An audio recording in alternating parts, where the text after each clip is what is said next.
안녕하세요. 저는 30대 여자입니다. 저는 남자친구와 연애를 오래 했어요.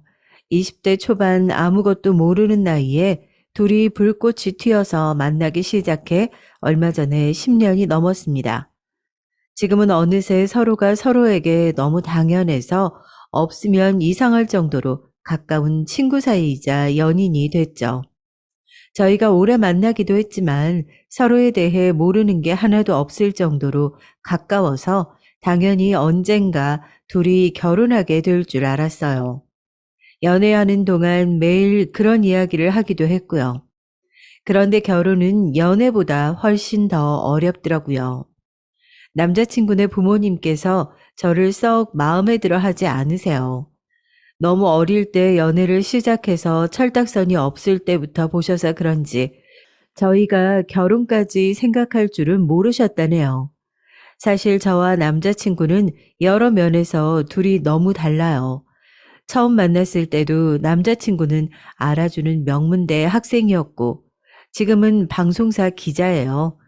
남자친구 부모님은 법대를 가기를 바랐다는데, 남자친구는 진실을 알리는 진짜 기자가 되고 싶다면서 언론학과를 간 거죠.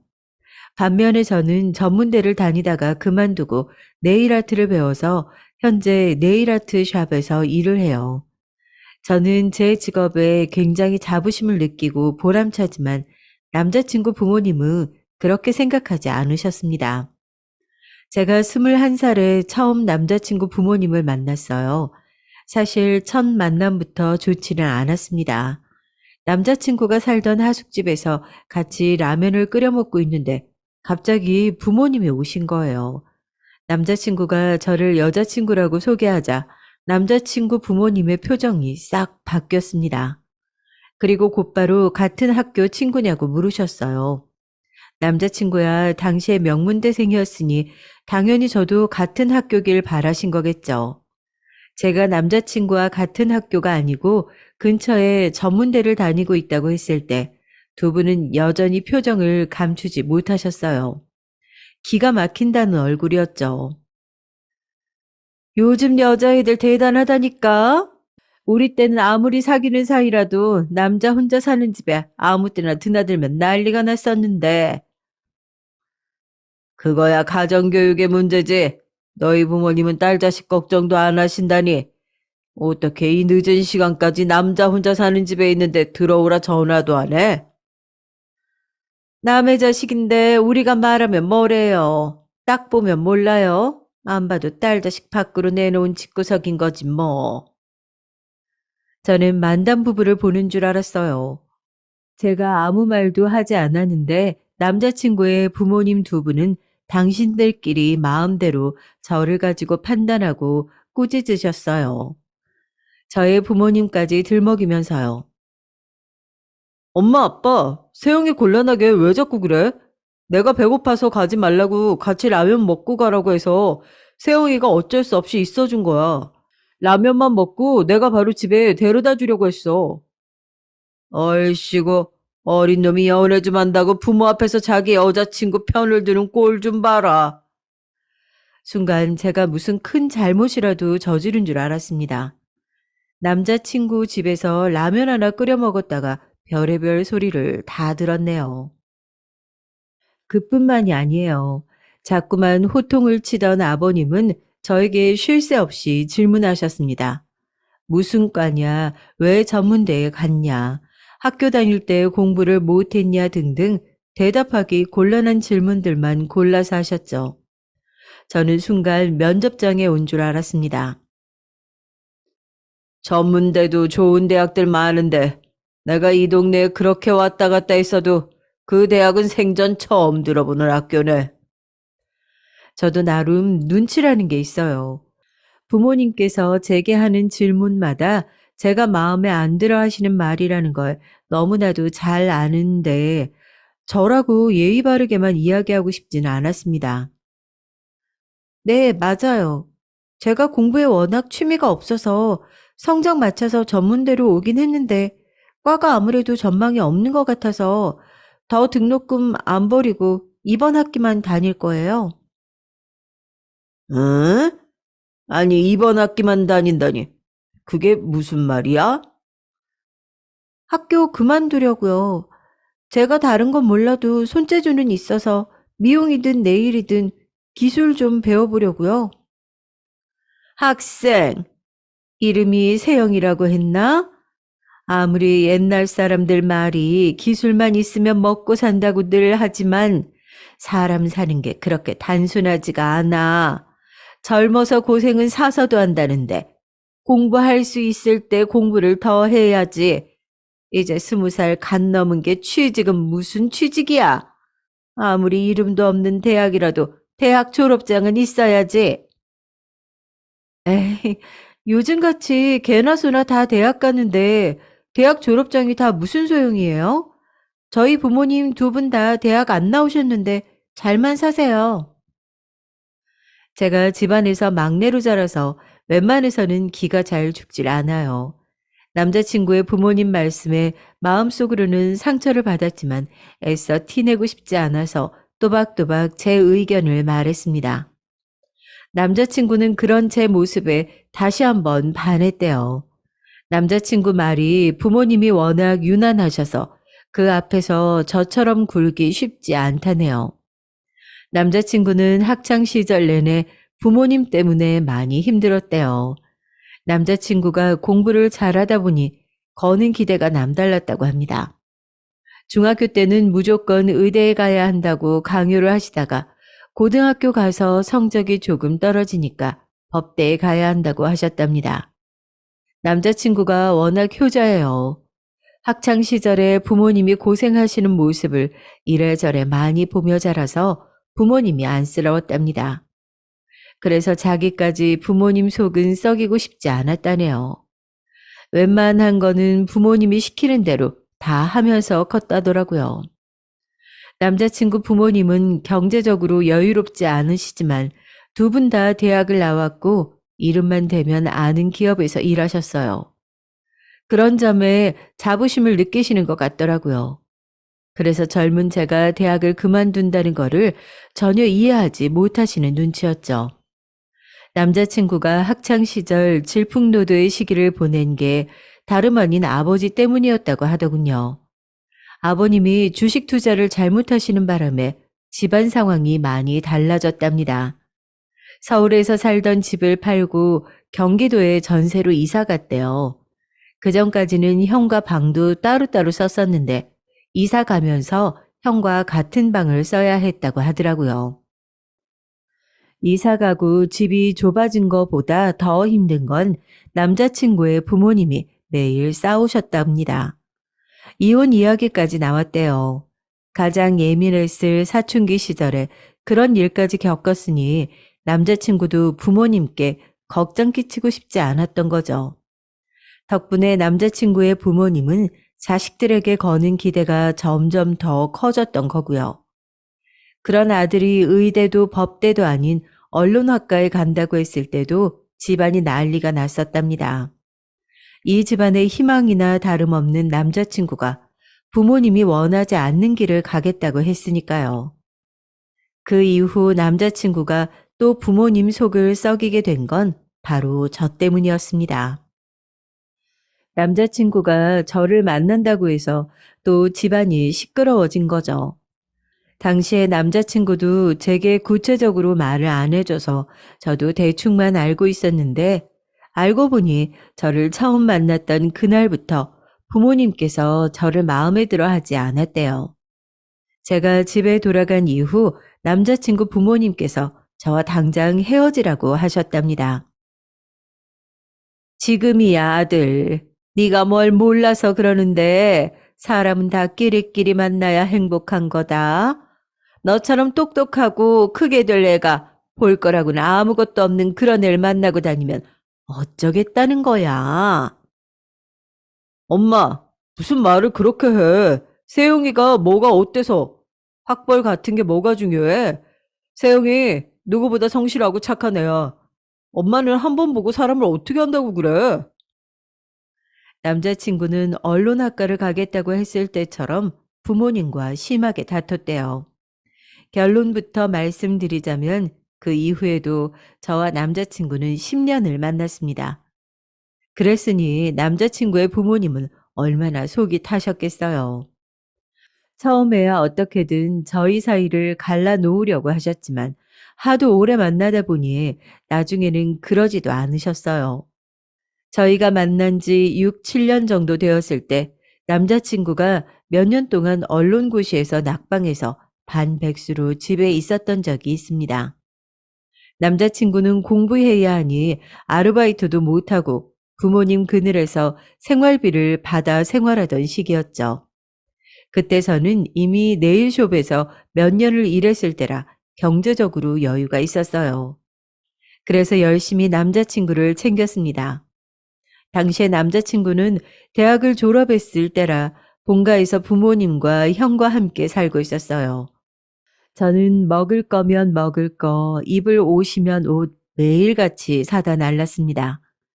그러다 보니 남자친구의 부모님을 굉장히 자주 만났어요.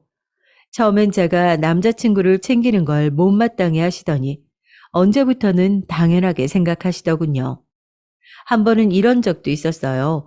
제가 퇴근하고 오는 길에 맛있는 걸 사다가 남자친구네 집에 가져다 주고 집에 들어가곤 했죠. 제가 살던 집에서 거리가 멀지 않았거든요. 그날도 유명한 맛집에서 만두를 사서 남자친구네 잠깐 들렀거든요. 남자친구가 만두 귀신이라 그 집 만두라면 자다가도 벌떡 일어나거든요. 남자친구가 부모님과 한 집에 살다 보니 저는 항상 남자친구 부모님도 드실 만큼 넉넉하게 사서 갔습니다. 그런데 만두를 하나 집어 드시더니 남자친구 아버님께서 표정이 안 좋으시더라고요. 그래서 제가 입맛에 안 맞으시냐고 물었습니다. 그러자 대뜸 하시는 소리가 저를 너무 속상하게 만들었어요. 가만히 보면 세영인 네가 애가 손이 참 작아. 공부하는 남자친구네 집에 오면서 몸에 좋은 보양식을 해오든지 그게 아니면 든든하게 밑반찬이라도 좀 해와야지. 너는 애가 매일 만두니 빵이니 이런 군것질거리만 들고 오냐? 순간 말문이 막혀서 말이 나오질 않더라고요. 그때 제 나이 고작 20대 후반이었을 때였어요. 제가 벌어봐야 얼마나 번다고 그 돈을 가지고 매일 간식을 사다 드리는 것만으로도 고마워하실 줄 알았는데 제 생각이 달랐습니다.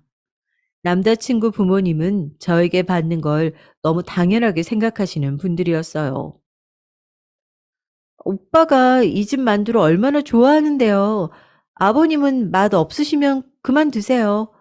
우리 오빠 공부하느라 힘든데 혼자 2팩 다 먹으라고 하게. 저는 속에 있는 말을 숨기는 편이 아니었습니다. 속으로 꿍해 있으면 겉으로는 내내 얌전한 척하는 건 제 성격이 아니었거든요. 저도 남자친구와 연애 기간이 길어지니 남자친구 부모님을 대하는 방식도 달라졌습니다. 예전처럼 어떻게 하면 부모님께 사랑받을 수 있을까 하는 바보 같은 짓은 하지 않으려고 했어요. 저와 남자친구와의 사이만 확고하면 결혼은 나중 문제라고 생각했죠. 그런데 시간이 가면 갈수록 제가 정말 이 집 며느리로 살 수 있을까라는 걱정이 생겼습니다.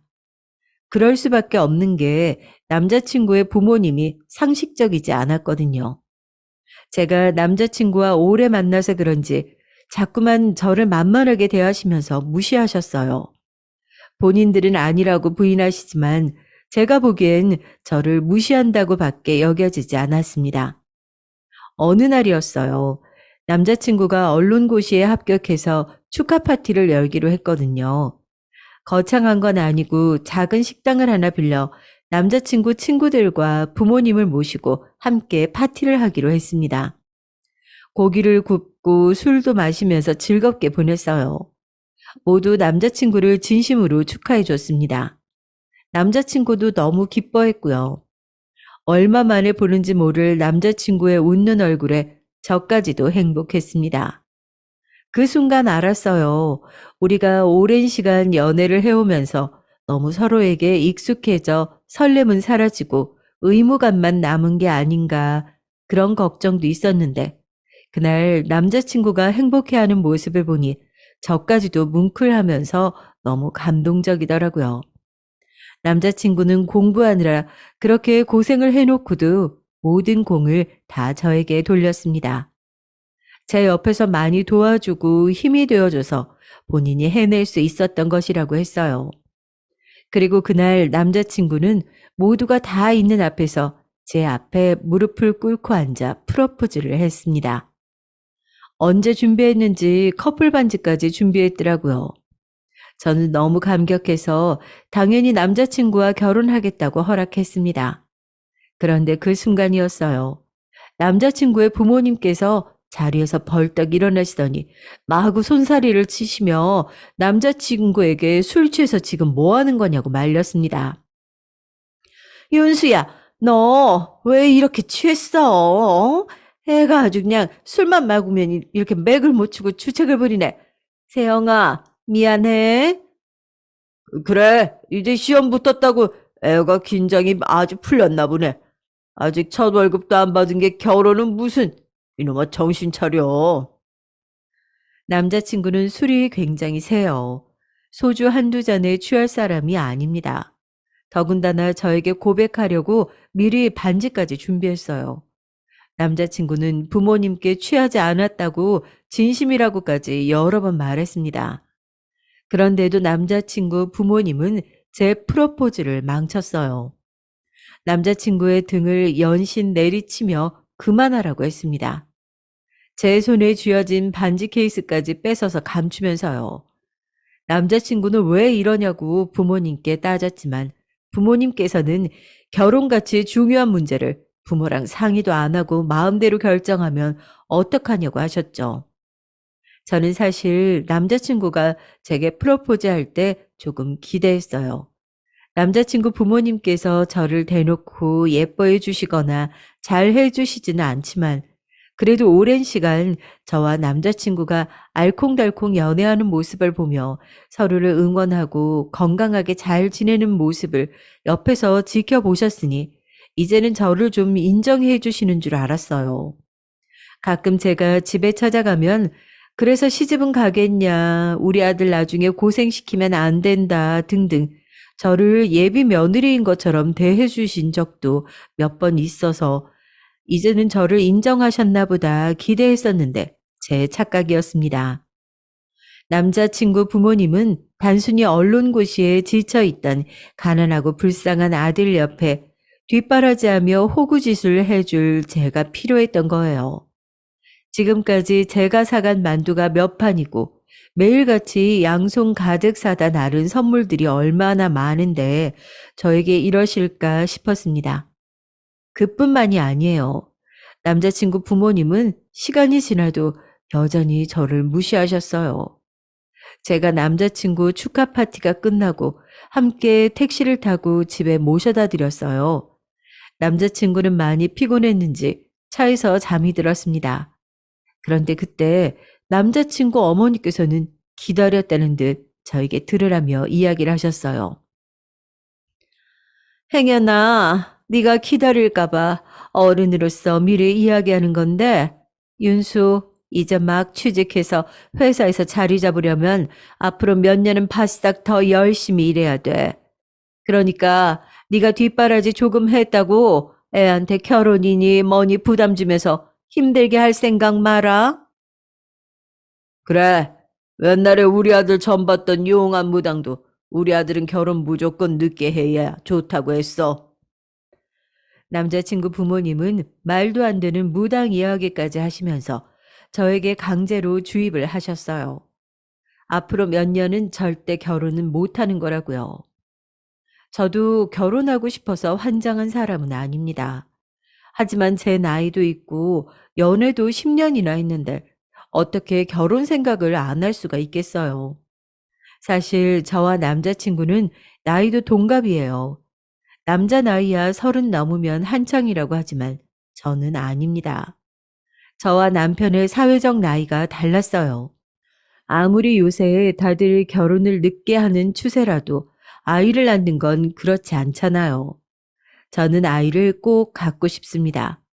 그러려면 병원에서 노산이라고 하는 나이 전에는 서둘러서 결혼해야 아이를 낳을 수 있어요. 이런 제 생각을 남자친구도 알아요. 그래서 남자친구도 서둘러 언론고시에 합격하려고 했고, 합격하자마자 제게 고백을 한 겁니다.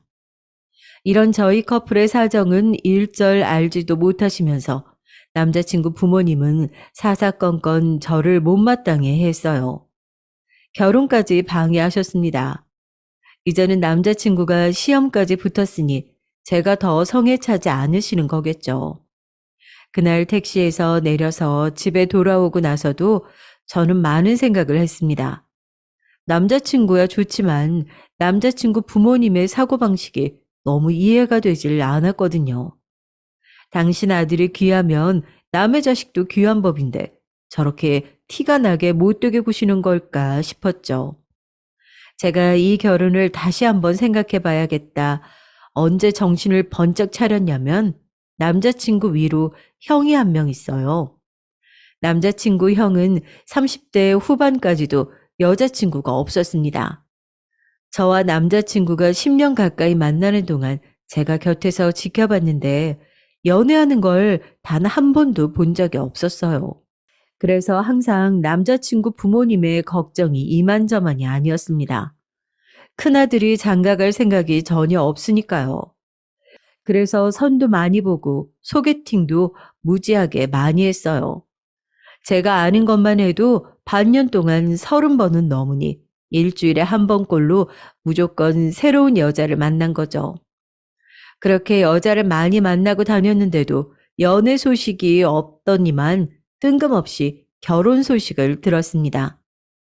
남자친구 형은 남자친구랑 조금 달랐어요.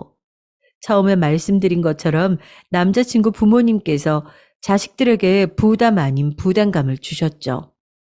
남자친구 이전에 형에게도 그러셨죠. 남자친구 형은 외고에 진학할 정도로 머리가 좋았었는데 부모님의 성적 압박에 견디지 못하고 수능날 집을 나가 수능을 아예 보지 않았답니다. 그날 집안은 한바탕 난리가 났고 형은 그날 밤까지 집에 돌아오지 않았대요. 부모님을 더 충격에 빠뜨린 건 바로 군대에 입영 신청을 해서 곧바로 군대에 갔다는 겁니다. 그때 남자친구의 부모님은 너무 놀라서 한동안 매일 눈물로 밤을 지새우셨대요. 큰아들이 그렇게까지 하는 모습을 봤으면 남자친구의 부모님도 반성하시고 남자친구에게는 그렇게 해서는 안 되는 거였는데 둘째까지 망칠 수 없다고 생각하신 부모님은 남자친구를 더 압박하신 거죠. 그나마 의대나 법대를 포기하신 게 양보한 거라면 한 거랄까요? 더 웃긴 건 남자친구의 형님은 그대로 군대에 말뚝을 박아서 군인이 됐어요. 남자친구 말로는 집에 들어오기 싫어서 말뚝을 박은 것 같다고 하는데 막상 가보니 군대가 잘 맞았다고도 하시더라고요. 남자친구는 항상 형의 선택을 존중하고 멋지다고 생각했지만 남자친구 부모님께서는 달랐습니다. 형이 나약해서 수능을 포기하고 군대로 도피했다고 생각하셨죠. 큰아들을 항상 한심하게 여겼어요. 그런데 세상 일이라는 게 참 공평하지가 못합니다. 남자친구의 형은 군대에서 사고를 당했어요. 훈련 도중에 절벽에서 굴러떨어지는 사고를 당해서 한쪽 다리를 심하게 다쳤습니다. 대수술을 여러 번 받았는데도 살짝 다리를 절뚝거려요. 남자친구는 여전히 형을 존경하고 따랐지만 부모님은 그렇지 않았습니다. 부모 말 들으면 자다가도 떡이 하나 생기는 건데 공부하기 싫다고 군대로 도망가더니만 꼴 좋다. 고졸의 다리까지 빙신이 됐으니 너 같은 놈을 누가 데려간다니. 남자친구 부모님도 속상해서 하신 말이겠지만 그래도 너무했다 싶더라고요. 더군다나 교회나 주변에다가 큰아들 이야기는 일절 안 하고 오로지 둘째인 남자친구 이야기만 하고 다니신대요. 가까운 지인들도 큰아들이 있다는 사실조차 모르는 사람들도 있답니다.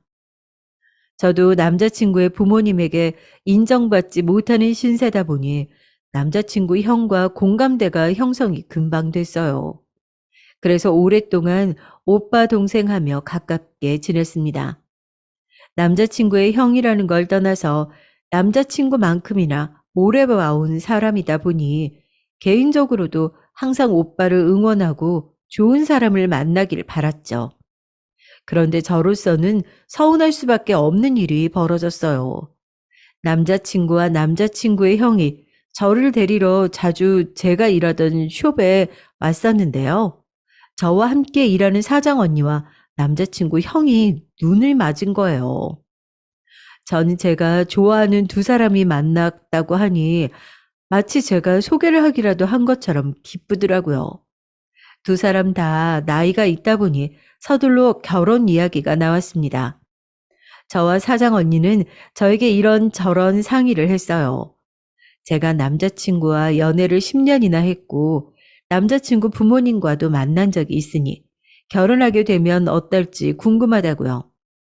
하지만 저는 특별히 할 얘기가 없었습니다. 저와 남자친구도 10년이나 만났지만 부모님께 허락을 받지 못한 상태였으니까요.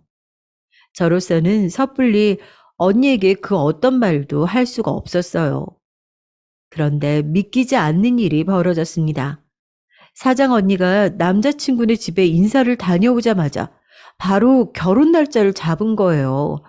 저는 어안이 벙벙했습니다. 왜냐하면 언니도 저와 조건이 별반 다르지 않았거든요. 심지어 저는 전문대로도 나왔지만 언니는 고졸이에요. 물론 20살부터 네일숍에서 일하면서 번 돈으로 본인 가게를 차리기는 했지만 아무리 그래도 저에게는 전문대가 어쩌고 직업이 어쩌고 하시던 분들이 언니는 어떻게 바로 허락을 하셨을까 싶었죠. 저는 괜히 억울해서 남자친구에게 투덜거렸습니다.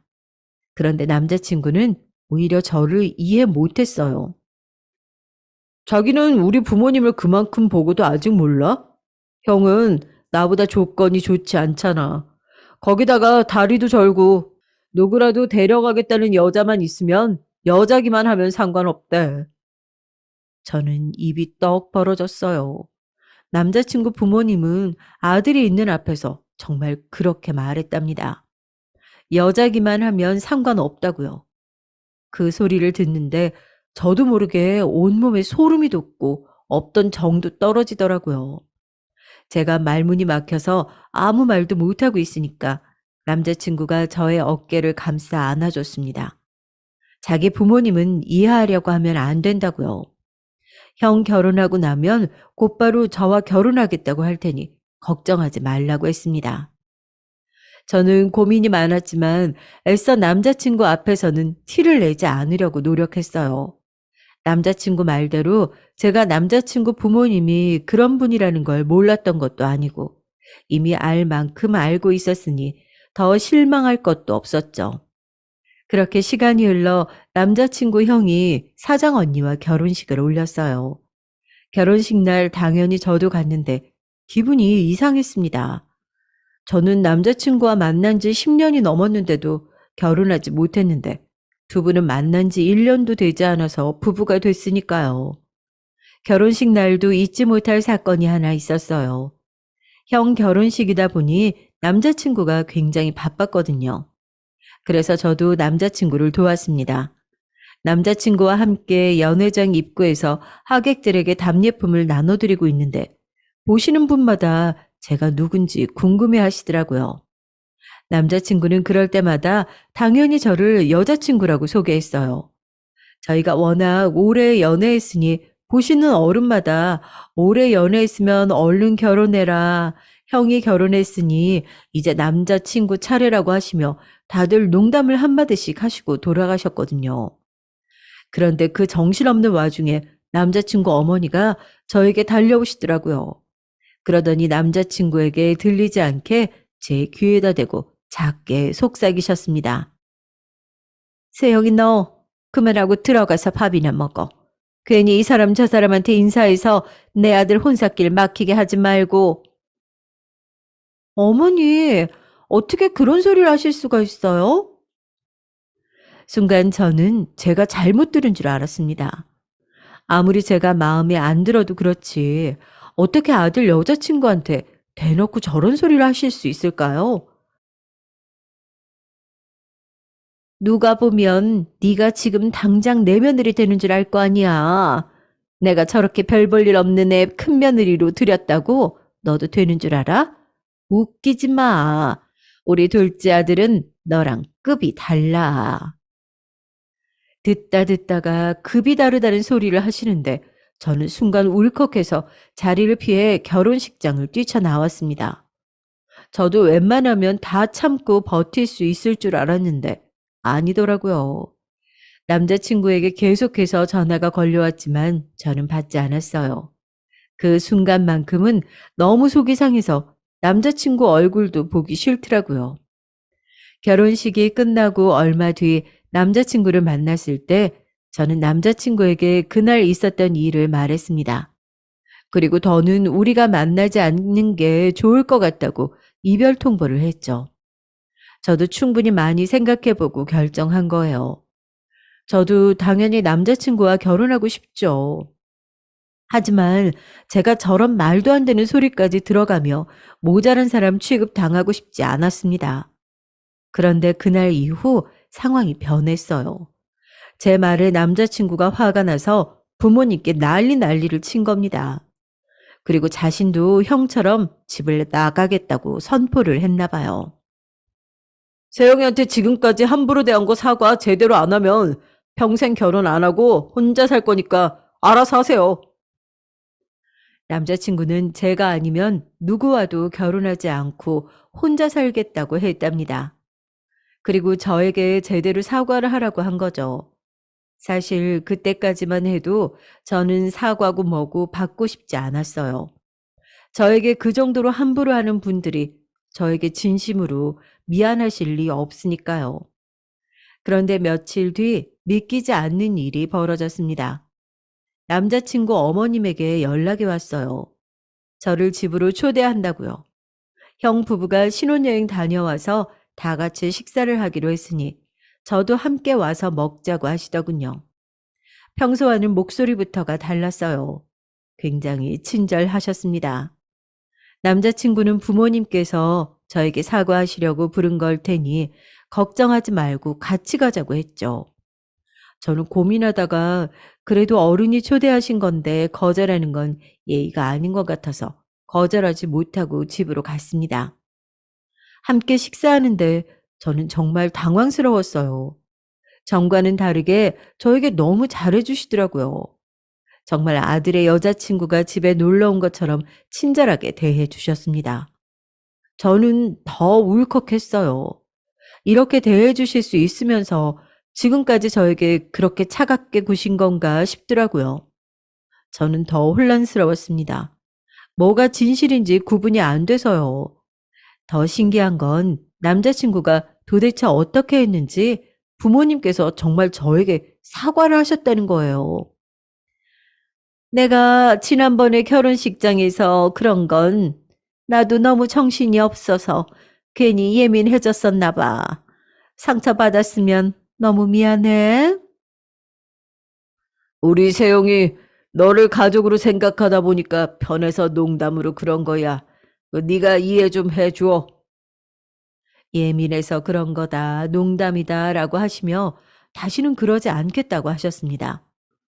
저는 어른들이 직접 미안하다고 하시니 저도 그냥 그렇게 자리를 나와서 죄송하다고 했어요. 속상하긴 했지만 그래도 이제는 정말 저를 아들의 여자친구로 인정해 주시는 거겠지 싶었죠. 그런데 아니었습니다. 사람이 그렇게 쉽게 변하는 게 아니었어요. 아니, 애초에 저를 며느리로 받아줄 생각이 없으셨던 겁니다. 식사를 마치고 얼마 뒤 남자친구 어머니께서 저희 가게에 오셨어요. 저를 보러 오신 건 아니고 아무래도 같이 일하는 사장 언니가 며느리다 보니 시어머니로서 가게에 놀러 오신 거였어요. 그런데 혼자가 아니셨습니다. 교회에 같이 가는 분들을 우르르 함께 데리고 오셨어요. 며느리가 네일숍 사장인데 한 번도 손톱 손질 받아본 적이 없으시다면서 오셨더라고요. 근데 뭔가 좀 이상했습니다. 저는 반가워서 먼저 살갑게 인사를 드렸는데 어머님은 아예 저를 본 척도 안 하시더라고요. 순간 느낌이 좀 안 좋았어요. 뭔가 다가서서 말을 걸고 싶어도 남자친구 어머님께서 연락도 없이 오셔서 한 번에 여러분을 상대하느라 정신이 없었거든요. 저는 남자친구 어머니와 같이 오신 분들을 모시고 룸에 들어가서 손질을 해드렸어요. 전 잠깐이라도 틈이 생기면 말을 걸려고 했는데 두 분이 계속 이야기를 주고받으셔서 끼어들 틈이 없었습니다. 한참을 손톱을 다듬고 있는데 남자친구 어머님께서 이상한 소리를 하시더라고요. 이건 분명 저 들으라고 하시는 소리였습니다. 자기가 나한테 말했던 아가씨 있잖아. 우리 아들 소개해준다고 했던 아가씨. 연대 나와서 회계사라고 그랬나? 남자친구 어머니 입에서 아들이라는 소리가 나오니 저는 순간 귀가 쫑긋해졌어요. 어머니에게 아들이라고는 딱 둘뿐인데 설마 장가간 첫째 아들 이야기는 아닐 거니까요. 맞아, 맞아, 회계사. 근데 아들이 싫다고 했잖아. 왜? 생각이 바뀌었대? 아우, 그럼 어떡하지?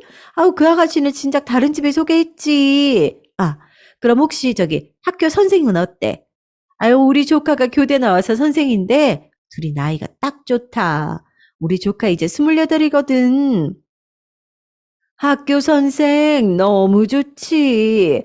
거기다가 자기 조카면 더 좋지. 자기네 친정 외국 어디서 살았다고 하지 않았어? 우리 친정 미국에서 살다 왔잖아. 조카는 내 남동생 딸인데 걔도 중학교까지 미국에서 나왔지. 근데 아들 결혼할 생각 없다더니 갑자기 왜? 결혼 생각이 없기는 왜 없어? 아유, 일하느라 바빠서 그랬지. 큰아들 보냈으니까 이제 본격적으로 둘째 아들 보내야지. 자기 조카한테 한번 물어봐. 자기도 우리 아들 인물도 좋고 학벌에 직업 뭐 하나 안 빠지는 거 알잖아. 알지. 아유, 말해서 뭐해. 그제야 알았어요. 남자친구 어머니는 아예 작정하고 오신 거예요. 저는 두 분 손가락에 매니큐어를 바르고 있는데 저런 소리를 하시더군요. 저는 화도 나지 않았습니다. 오히려 너무 허탈해서 웃음이 다 나오더라고요. 손톱 손질이 끝나고 웃으며 나가는 남자친구 어머님을 제가 불렀어요. 그리고 따로 밖으로 나가 이야기 좀 하자고 했습니다.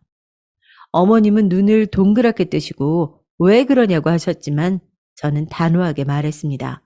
드릴 말씀이 있다고요. 어머님, 하실 이야기가 있으시면 그냥 저한테 하시면 되지. 어떻게 일하는 곳까지 와서 이러실 수가 있어요?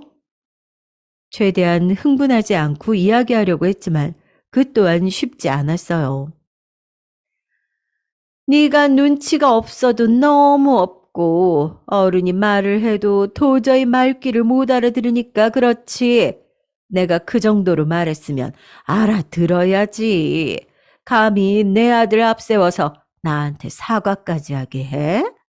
이 정도는 해야 네가 주제 파악을 할 것 같아서 내가 여기까지 온 거야. 이제 좀 네 주제를 알겠니? 주제를 알겠냐는 소리까지 하시니 정말 기가 차더군요. 저는 어떻게 그런 소리를 하실 수가 있냐고 따져 물었어요. 그러자 오히려 더 적반하장으로 나오시더군요. 너도 아까 봤잖아. 내 아들이 어느 정도인지. 적어도 연대 회계사 아니면 최소한 학교 선생 정도는 돼야 명함 내밀 수 있는 애라고. 근데 너 같은 전문대에 중퇴에 손톱이나 만지는 애가 내 아들한테 가당키나 하니? 난 도저히 아까워서 너한테는 내 아들 못 주겠다. 저는 너무 억울하고 화가 나서 저도 절대 당신 같은 사람 며느리 안 한다고 소리를 지를 참이었어요. 그런데 그때 생각지도 못한 일이 벌어졌습니다. 엄마, 지금 뭐 하는 거야? 같이 일하는 사장 언니가 남자친구한테 연락했나 봐요. 어머니가 가게에 오셨는데 저랑 나가고 분위기가 이상하다고요. 그래서 걱정이 된 남자친구가 가게까지 찾아온 거였죠. 제가 지금까지 몰라서 말 안 한 줄 알아요? 무슨 일이 있어도 나는 세영이랑 결혼할 거니까 알아도 모르는 척 한 거라고요. 제가 노력하면 어머니도 세영이 예쁘게 봐줄 줄 알았으니까. 그런데 저 모르게 뒤에서 이러고 계신 거예요? 결국은 남자친구가 다 목격하고 말았죠. 남자친구는 참지 못하고 길거리에서 격하게 화를 냈습니다. 어머니에게 정말 이렇게 할 줄은 몰랐다면서 인연을 끊겠다는 소리까지 했어요. 남자친구 어머니는 당황해서 어쩔 줄 모르셨죠. 저에게는 그렇게 모질게 해놓고는 아들이 소리를 지르니까 쩔쩔매시더라고요. 남자친구는 앞과 뒤가 다른 사람하고는 같이 못 살겠다면서 집을 나오겠다고 했습니다.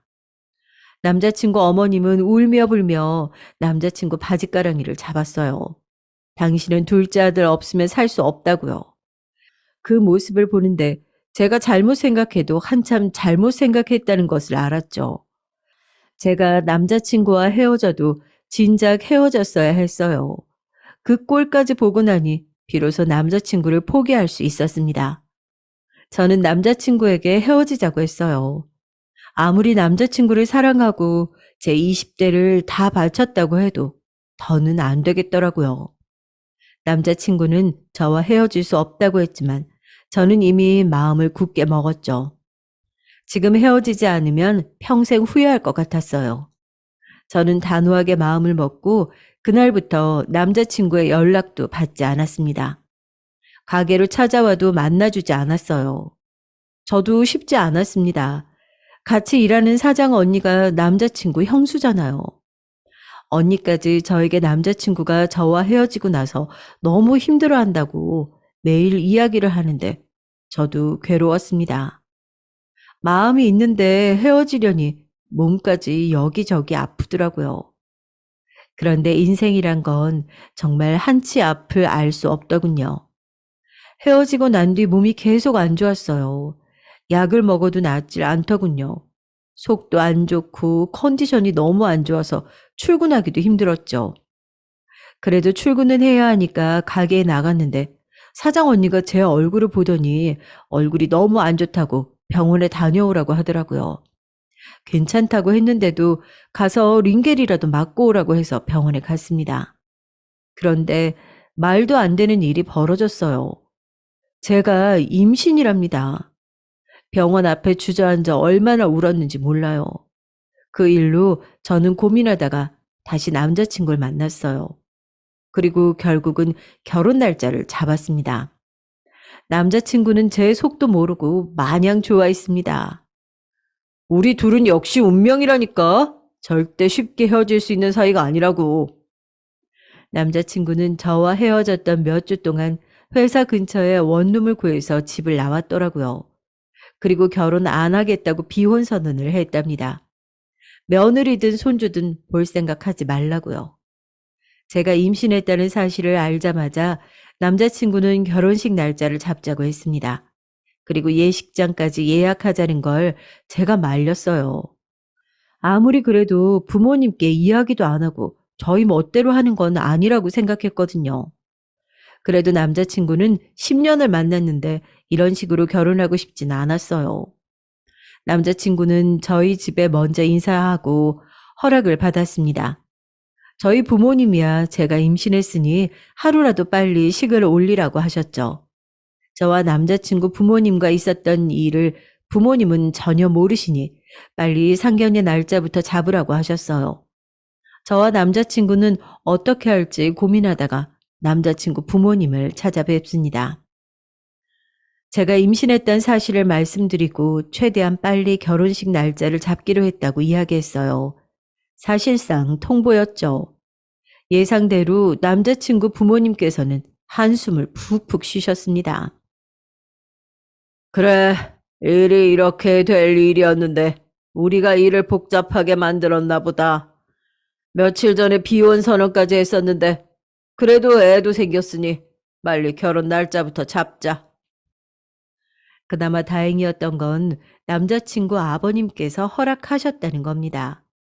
어쩔 수 없이 허락해 주신 거라기보다는 저희의 상황을 이해해 주시는 것 같았죠. 어머님은 여전히 말이 없으셨지만 어쨌든 저희는 저희 생각을 말씀드리고 돌아왔어요. 남자친구는 제게 절대 스트레스 받으면 안 된다면서 웬만한 일은 본인이 다 알아서 하겠다고 하더라고요. 특히나 남자친구 어머니와 부딪힐 만한 일은 본인이 알아서 정리하겠다고 했죠. 얼마 뒤 상견례 날이 밝았습니다. 저는 긴장한 상태로 부모님과 참석했어요.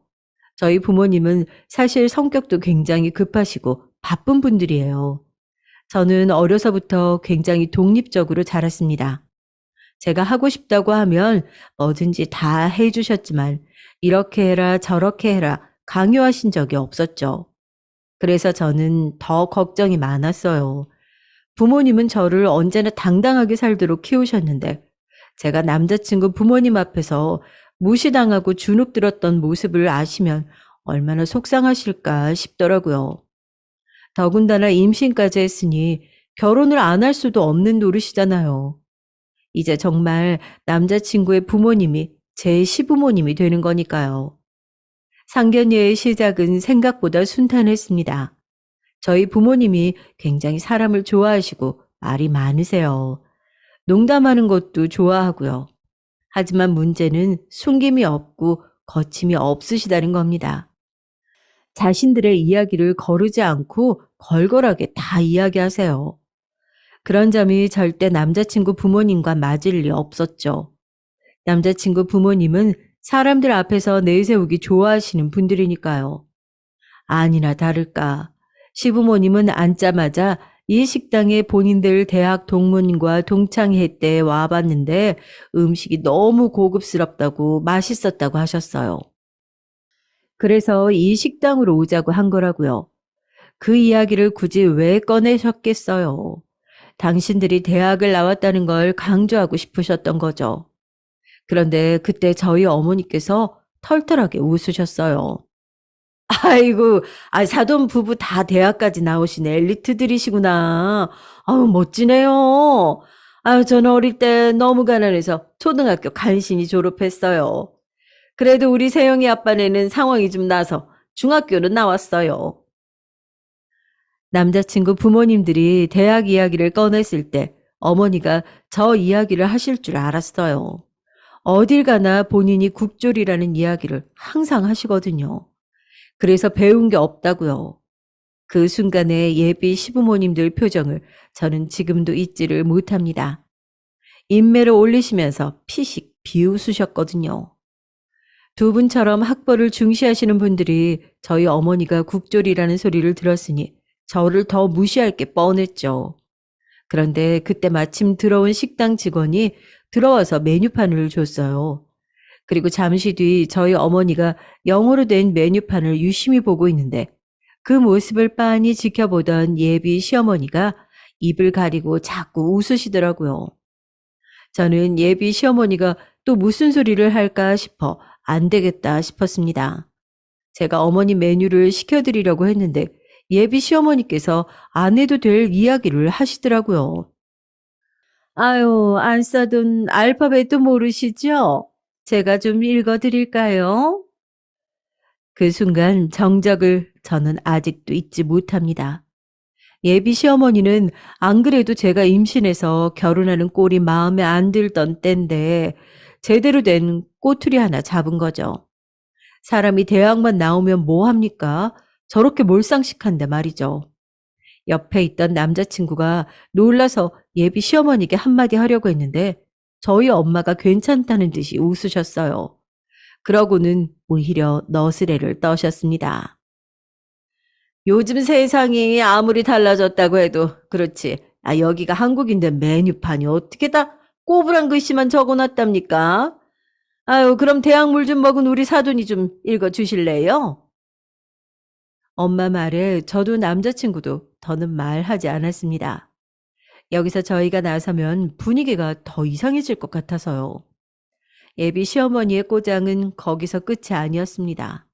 아예 상견례를 망치기로 작정했는지 결혼식과는 전혀 상관없는 질문을 계속하셨어요. 국졸이면 중학교를 아예 진학을 안 한 거잖아요. 그럼 그때부터 뭘 하신 거예요?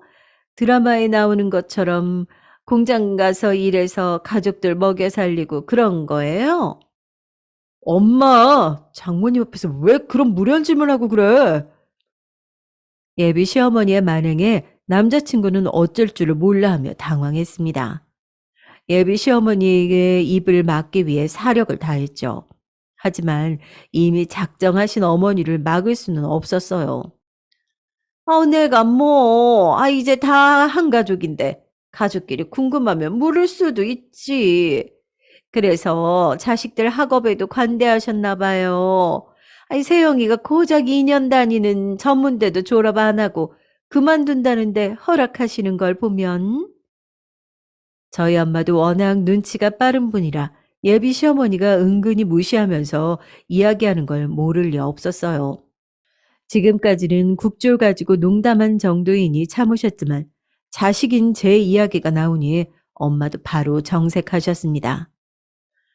자식이 내 물건도 아닌데 허락하고 안 할 게 뭐 있어요? 다 성인인데 본인이 알아서 책임지면서 살면 되지. 그럼요. 이 사람이 원래 호기심이 좀 많아서 그런 거니까 그 안 싸두니 조금 이해해 주세요. 분위기가 급속도로 냉랭해지려던 그때 예비 시아버지가 술을 권한 덕분에 아버지와 건배를 하시며 이런저런 이야기를 나누다 보니까 분위기가 조금 나아지는 것 같았습니다. 그때까지도 정색하고 있던 저희 엄마가 핸드폰을 들고 잠깐 통화를 하러 나갔다 오셨어요.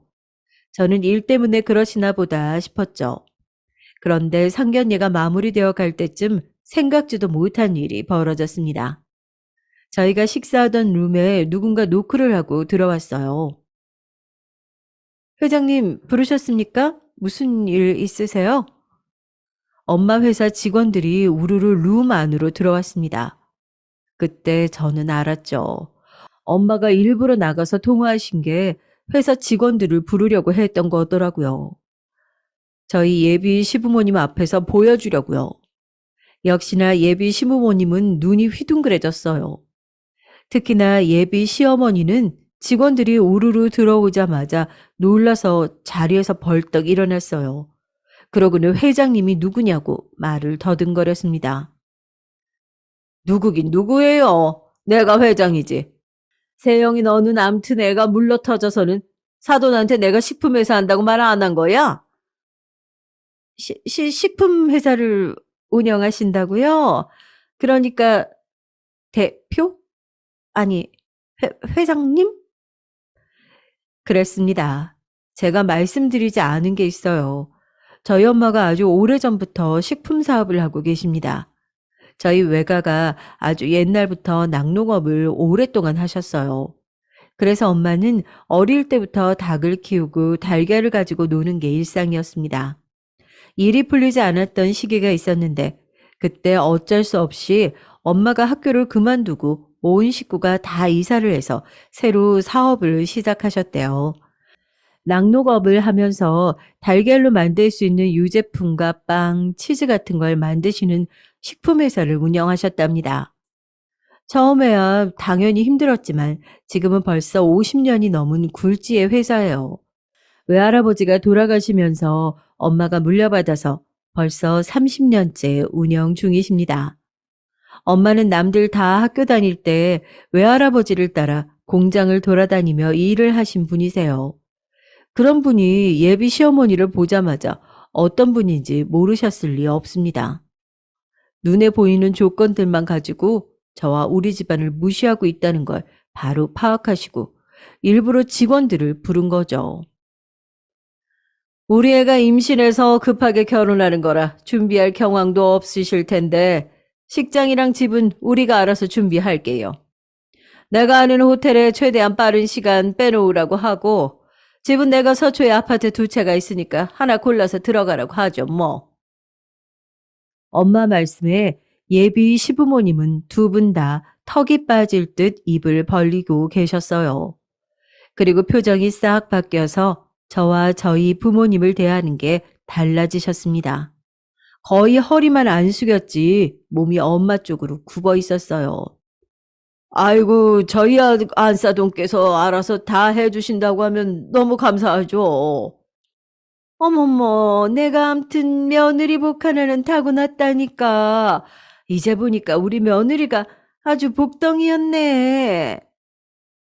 제가 참 너무 세상을 몰랐습니다.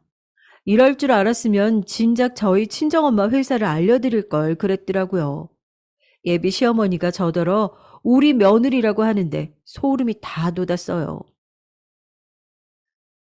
아유, 세상에 공짜가 어딨어요. 우리가 돈 버느라 바빠서 자식 잘 못 챙겨요. 우리 딸 며느리라고 생각 말고 진짜 딸처럼 해주세요. 손에 물 한 방울 안 묻히게 해주고 애도 나오면 무조건 봐주셔야 합니다. 우리 딸내미가 워낙 몸이 약해서 애 키우다가 병 나면 큰일 나니까요. 만약 우리 딸 전문대 나왔다고 한 번만 더 무시하면 아파트 뺍니다. 그럼요, 그럼요. 아유, 우리 복덩이 아프면 큰일 나죠. 제가 다 알아서 할 테니까 걱정하지 마세요. 제가 생각해도 너무 어이가 없었어요. 한순간에 상황이 그렇게 바뀔 줄은 생각도 못 했거든요. 그날 이후 어떻게 됐냐고요? 저는 결혼식을 올리고 아이도 잘 출산했습니다. 그리고 현재 세상 누구보다 편하게 살고 있어요.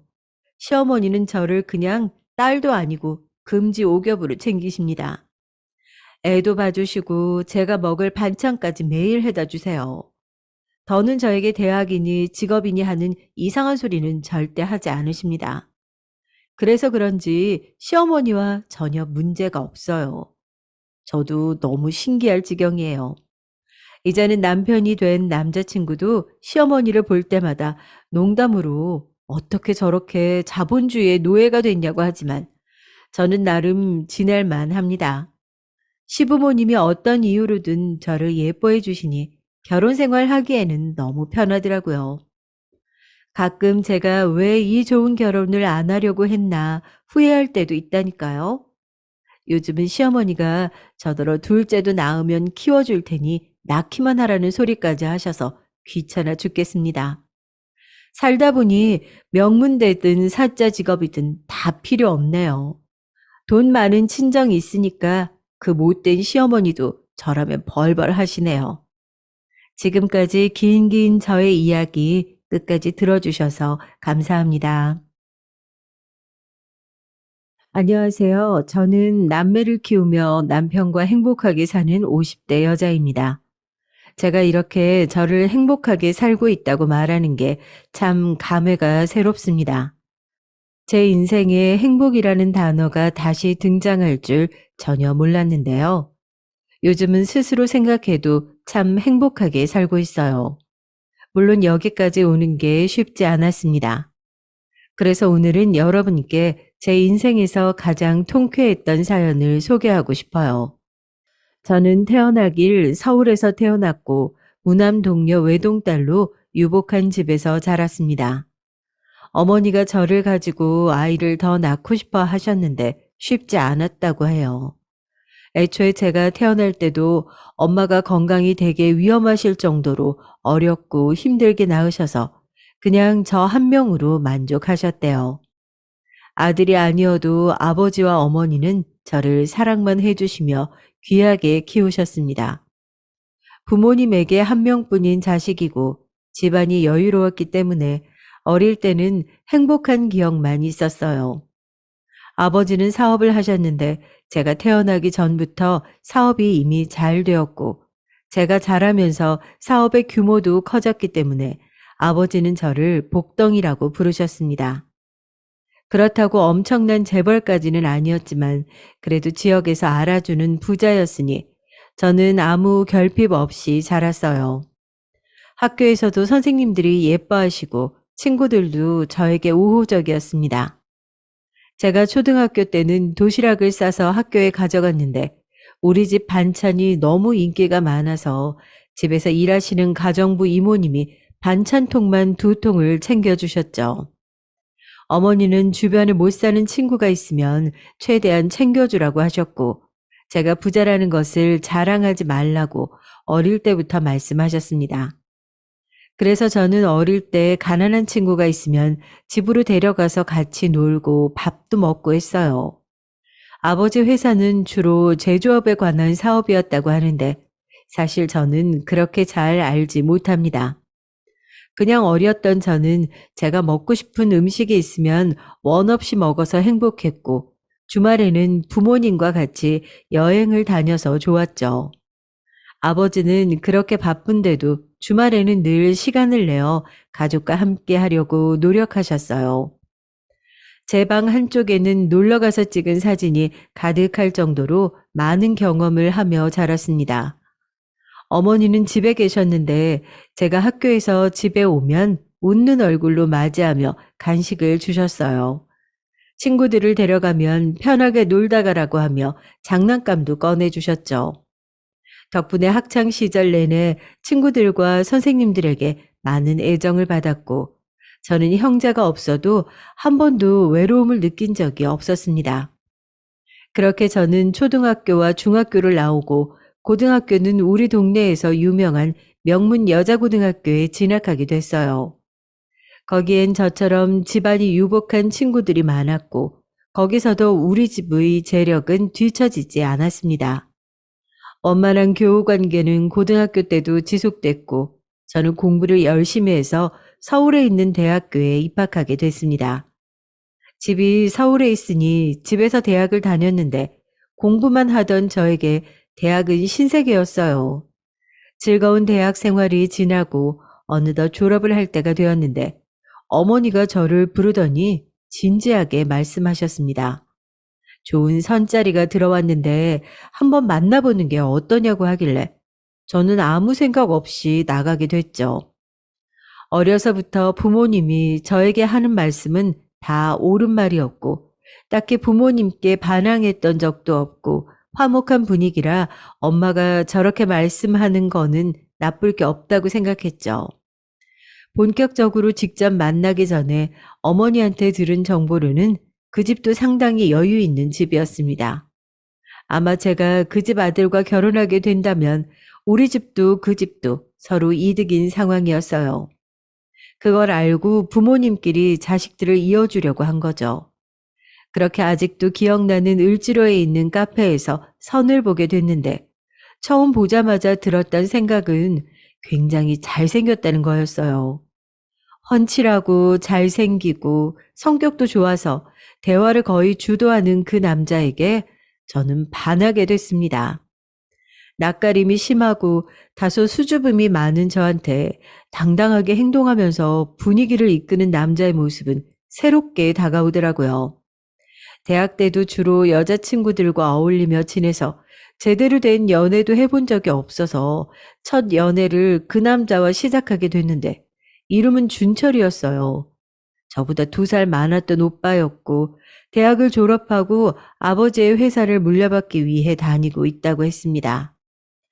집에 돌아가서 궁금함을 가진 채 저를 기다리고 있던 부모님께 저는 괜찮은 사람이라고 대답했고 부모님도 좋아하셨어요. 부모님의 주선으로 만나게 된 경우였지만 준철 씨와 저는 서로를 첫 만남부터 마음에 들어해서 순조롭게 사귈 수 있었습니다. 연애 기간은 매우 짧았고 서로 그 시절엔 딱 결혼 정년기였고 무엇보다 아버지들의 사업이 엮여서 결혼은 서두르게 됐어요. 만난 지 6개월 만에 식을 올리게 됐는데 워낙 양가에서 추진하던 결혼이라 매우 빠르게 진행했습니다. 상견례에서도 저와 남편의 얘기보단 서로의 사업에 관한 얘기가 추가됐고 저희에겐 그저 잘 살면 된다고 어른들은 말씀하셨죠. 예단이니 뭐니 그런 것들은 다 부모님이 알아서 해결하셨고 결혼식을 올리고 나서는 시댁에 가서 살게 됐습니다. 저는 외동이라 형제가 없었는데 남편은 여동생이 한 명 있었어요. 아가씨는 그때 당시 대학에 막 입학한 신입생이었습니다. 집에서 학교에 다니고 있어서 아가씨도 같이 살았어요. 결혼을 번갯불에 콩 볶아 먹듯 해서 빠르게 진행했기 때문에 남편 가족에 대해 잘 알지 못한 채로 결혼했는데 남편의 외모를 제가 마음에 들어 했지만 미처 생각 못했던 사실이 있었어요. 남편은 바로 시어머니 말을 꼼짝 못하는 전형적인 마마보이였습니다. 시어머니는 성격이 우리 친정엄마와 완전히 반대였는데 되게 자기 주장이 강하셨고 말씀도 세게 말씀하시던 분이셨어요. 엄마는 늘 저에게 다정하고 친절했는데 시어머니는 직설적이고 단호한 화법이라 처음에는 익숙하지 않아서 당황했습니다. 그래도 시어머니는 제가 마음에 들었는지 처음에는 저에게 되게 잘해주셨어요. 저한테 요리를 가르쳐 주신다고 저를 부엌으로 불러서 매일 요리하였는데 덕분에 요리 실력이 늘기도 했습니다. 시아버지도 본인의 사업이 우리 아버지 덕분에 확장되고 수입이 느니까 저를 예뻐하셨고 집에서 편하게 있으라고 많이 말씀하셨죠. 다만 시누이는 저를 그렇게 마음에 들어 하지는 않는 눈치였어요. 본인이 막내라 부모님의 애정을 많이 받다가 제가 들어오니 아무래도 분산이 되니까 그게 싫었나 봐요. 저한테 처음부터 살짝 적대적으로 대했는데 다행히 그럴 때마다 옆에서 시어머니와 시아버지가 막아주어서 괜찮았습니다. 남편이 출근하기 전에 새벽에 일어나서 부엌으로 가 시어머니와 아침을 만들고 식구들이 나가면 그때는 시어머니 옆에서 뜨개질도 하고 꽃꽂이를 했어요. 집에 일하는 이모님이 두 분이나 계셔서 청소나 빨래하진 않아도 되었는데요. 남는 시간에는 주로 시어머니와 보냈는데 시간이 흐르며 시어머니도 확실히 저를 편하게 대하셔서 그게 좋았습니다. 대학생이라 시간이 상대적으로 많았던 시누이가 집에 오면 시어머니는 일부러 이제 가족이니 밖에서 시간을 보내며 친해지라고 저희 둘을 내보내기도 하셨어요. 그렇게 나가면 시누이는 도도하게 본인이 하고 싶은 것만 하며 돌아다니고 저에게 이거 해라 저거 해라 많이 시키기도 했지만 저는 그게 그냥 귀엽기도 하고 왜 저러는지 알 것 같아서 친절하게 맞춰주니까 시누이의 적대감도 슬슬 사라지는 것 같았죠. 그러다 결혼하고 1년이 지나자 저는 임신을 하게 됐는데 우리 친정엄마가 저를 가질 때 입덧이 되게 심하셨다고 하셨어요. 엄마 딸 아니랄까 봐 저도 입덧이 너무 심해서 아침에 가족들과 같이 밥을 먹을 때 자꾸 속에서 올라와서 같이 먹지 못할 지경이었습니다. 입덧이 심해서 잘 먹지 못하니까 살이 점점 빠졌고 그 모습을 본 시어머니는 저에게 친정에 가서 임신 기간에 머무르는 것이 어떠냐고 하셨어요. 시어머니는 반대했지만 제가 그때는 친정에 잘 가지도 못해서 부모님 얼굴도 보고 싶었고 무엇보다 친정집에서 음식을 먹으면 몸과 마음이 편해서 입덧이 덜했기 때문에 친정에 가서 지내게 됐습니다. 시어머니와 시누이는 굳이 뭘 가서 있냐고 저를 보고 예민하다고 했지만 제가 살기 위해선 어쩔 수 없는 선택이었어요. 확실히 친정에서 기간을 보낼 때도 마음이 편해서 편하게 지낼 수 있었습니다. 부모님도 제가 결혼하고 처음으로 떨어져 살아서 걱정이 많았는데 얼굴을 볼 수 있으니까 너무 좋다고 하셨죠. 남편은 시댁에서 시어머니와 같이 출근해야 했기 때문에 거기서 다녔지만 친정으로 종종 와서 제 얼굴도 보고 친정 부모님과 같이 식사도 했습니다. 비록 마마보이여서 저를 난감하게 할 때도 있었지만 어른들한테 함부로 하지 않는 남편이라 우리 친정 부모님에게도 싹싹하게 행동해서 부모님도 남편을 마음에 들어 하셨죠. 그렇게 친정에서 저는 임신 기간을 보내고 아이를 낳았는데 아이의 성별은 딸이었어요. 친정에서는 아들이고 딸이고 뭐가 중요하냐, 모든 아이는 소중하다 하시며 아주 예뻐하셨는데 시댁에서는 아들을 바랐기 때문에 좀 아쉬워하셨어요. 그래도 집안끼리 엮여서 저에게 대놓고 아쉬움을 표하지는 않았지만 지나가는 말로 다음에는 아들이 나올 수 있게 우리 같이 노력하자고 하시더라고요. 특히 시어머니가 아들이면 한 명으로 괜찮지만 딸이니까 다시 아이를 가지라고 하셨습니다. 우리 집과 분위기가 사뭇 달라서 당황했는데 그래도 옛날 분들이시고 또 사업을 이어받아야 하니까 이해하려고 노력했죠.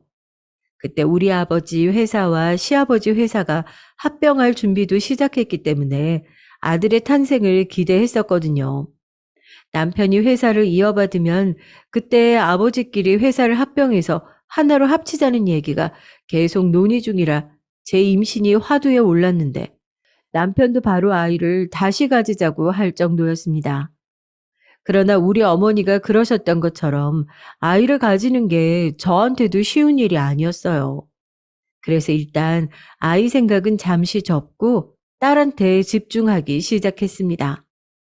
딸은 남편의 성격을 닮은 건지 쾌활하고 밝은 아이였어요. 시부모님도 우리 친정 부모님도 딸을 보며 흐뭇하다고 말씀도 많이 하시고 실제로 선물도 많이 사주셨습니다. 저는 당연히 처음 낳은 제 자식이니까 너무 예뻐서 친구들 모임에 많이 데려가곤 했죠. 그렇게 딸아이가 3살이 될 때까지 시댁에서 행복하게 아이를 기르며 시댁 식구들과 더 가까워졌어요. 물론 아무래도 결혼 생활이 항상 즐거울 수 없으니 크고 작은 갈등들이 있기는 했죠. 그럴 때마다 저를 화나게 했던 것은 시어머니와 시누이도 그랬지만 남편이 중간에서 역할을 제대로 하지 않았기 때문이에요. 굳이 전달하지 않아도 될 말을 중간에서 시어머니와 저에게 자꾸 말을 옮기니까 나중에는 시어머니가 저에게 그냥 속 터놓고 얘기하자고 할 정도였습니다. 남편은 말이 워낙 많고 한시도 입을 가만히 두는 성격이 아니었거든요. 그래도 그런 성격이 가끔 위로도 되어 주었고 무엇보다 친정 부모님이 그런 남편의 성격을 마음에 들어 하셨어요. 여느 결혼한 가정이 그렇듯 저와 남편은 때로는 사이가 좋았고 때로는 싸우기도 하며 그렇게 결혼 생활을 지속하고 있었죠. 그러다 아이가 3살이 되었을 때 일이 터지게 됐습니다. 시아버지와 합병을 논의하던 중이던 우리 아버지 회사가 급속도로 재정이 안 좋아지게 됐어요. 친정에 방문할 때마다 아버지 표정이 날이 갈수록 안 좋아지셔서 엄마한테 따로 물어봤더니 엄마가 말을 아끼셔서 저는 큰일이 아닌 줄 알았습니다. 그런데 남편에게 들은 바로는 아버지 회사가 곧 문을 닫아도 이상하지 않다는 말이었어요. 당장 엄마에게 연락해서 물어봤더니 엄마는 그제야 참았던 말을 토해내셨는데 내용이 가관이었습니다. 시아버지가 친정아버지에게 무리한 투자를 하라고 부추겨서 아버지는 시아버지를 믿고 크게 투자했는데 그게 완전히 결과가 안 좋은 방향으로 흘렀다는 말을 엄마는 저에게 하셨어요. 그 과정에서 우리 아버지에게 투자를 강요한 시아버지는 아버지의 투자 결과가 안 좋으니 바로 등을 돌리셨다고 해요. 남편은 저에게 친정아버지가 바로 그렇게 투자할 줄 몰랐다고 하고 엄마는 저에게 그렇게 강요하더니 바로 팽 하는 게 어딨냐고 화를 내셨죠.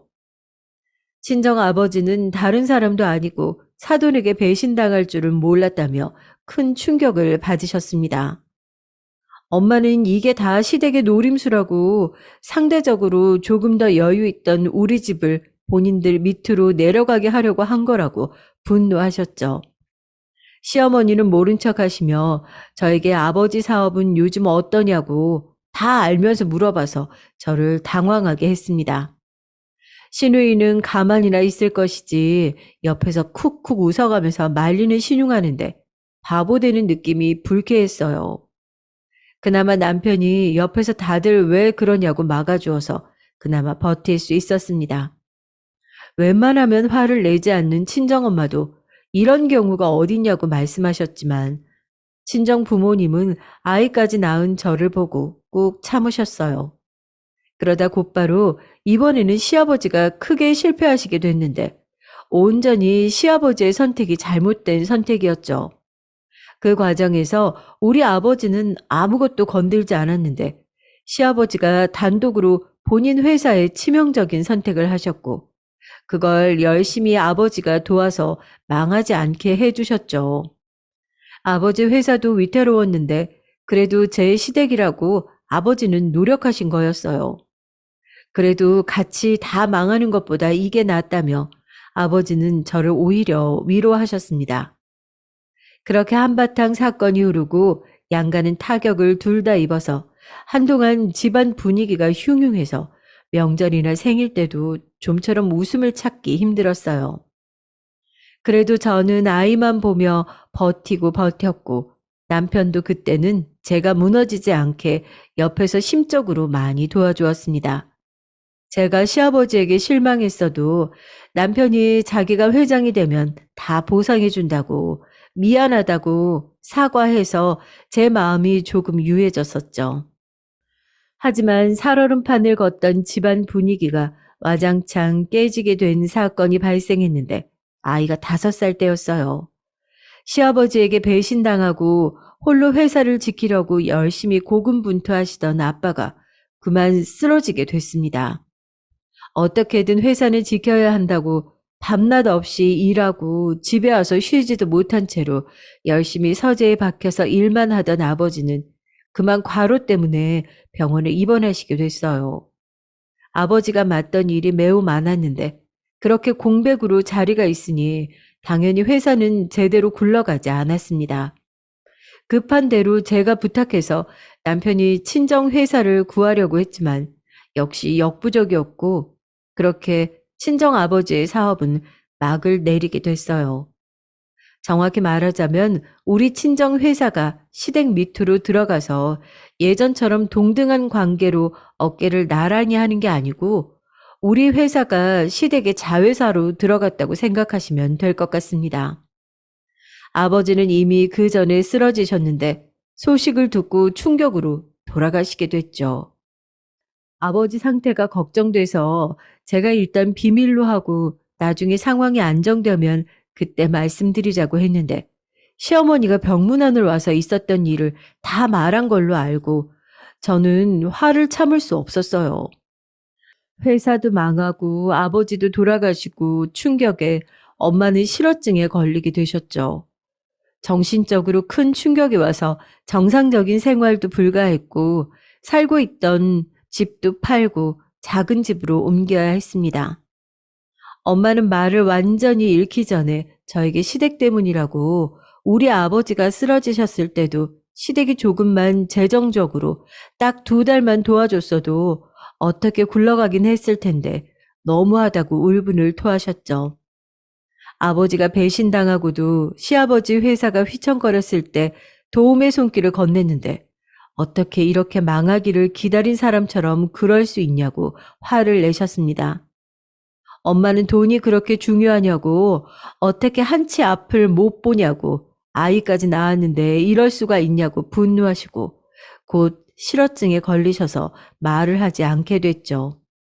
아마 그때가 제가 인생에서 제일 힘들었을 때라고 생각이 되는데 저는 하루하루를 버티는 것이 진짜 너무나도 힘들었어요.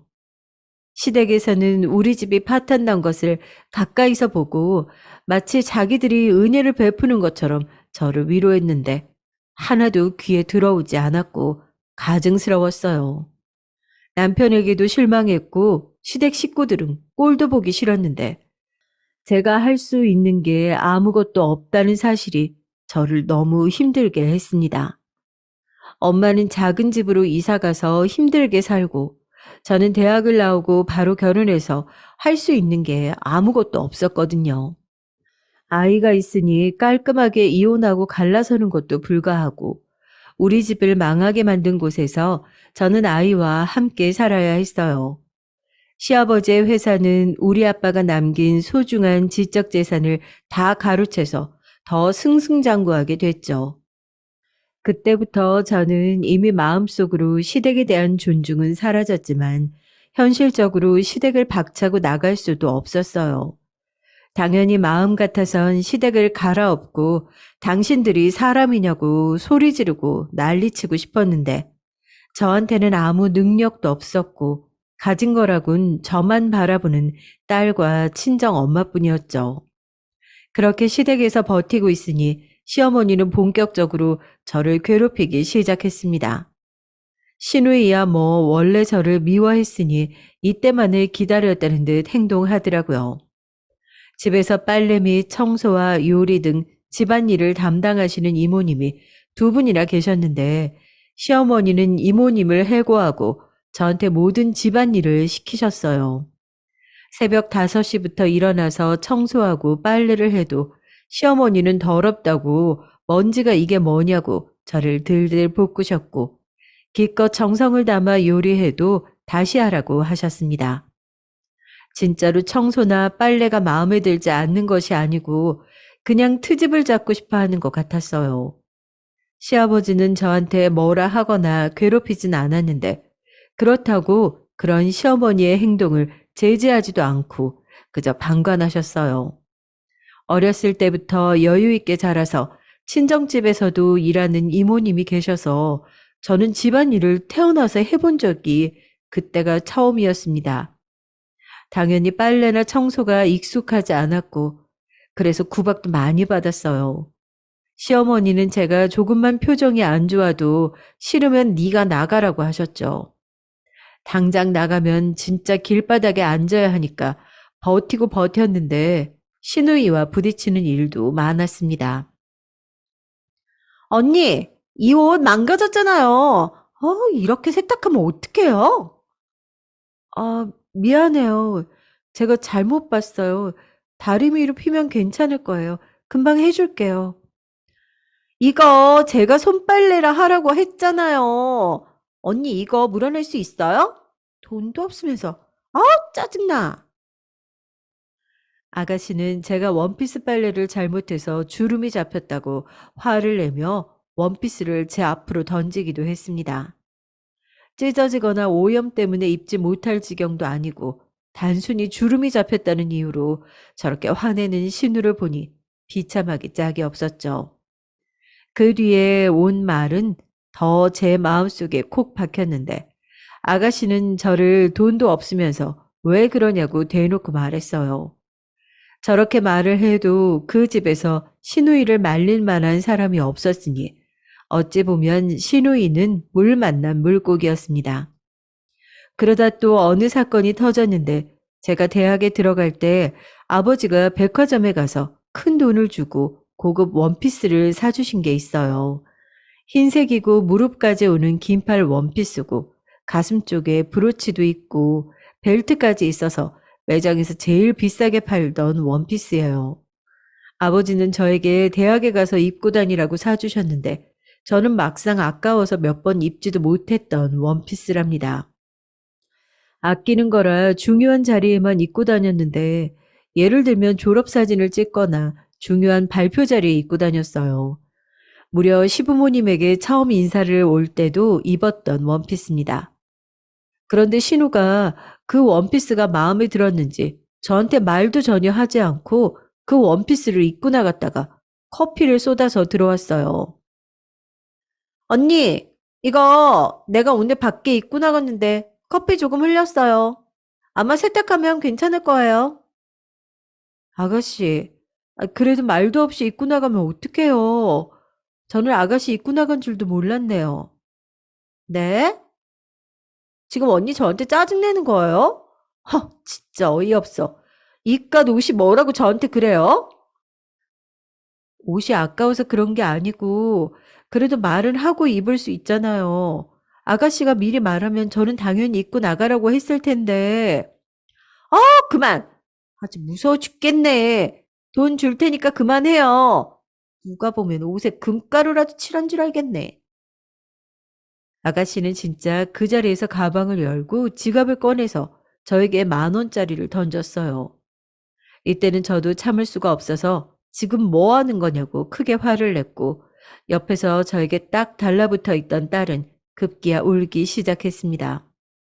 아가씨는 어이가 없다고 옷이 뭐라고 시누이한테 그러냐고 화를 내고 그 소리를 듣고 오신 시어머니도 저에게 그 옷 얼마냐고 본인이 100벌도 사줄 테니까 자기 딸에게 큰 소리 내지 말라며 저를 다그치셨죠.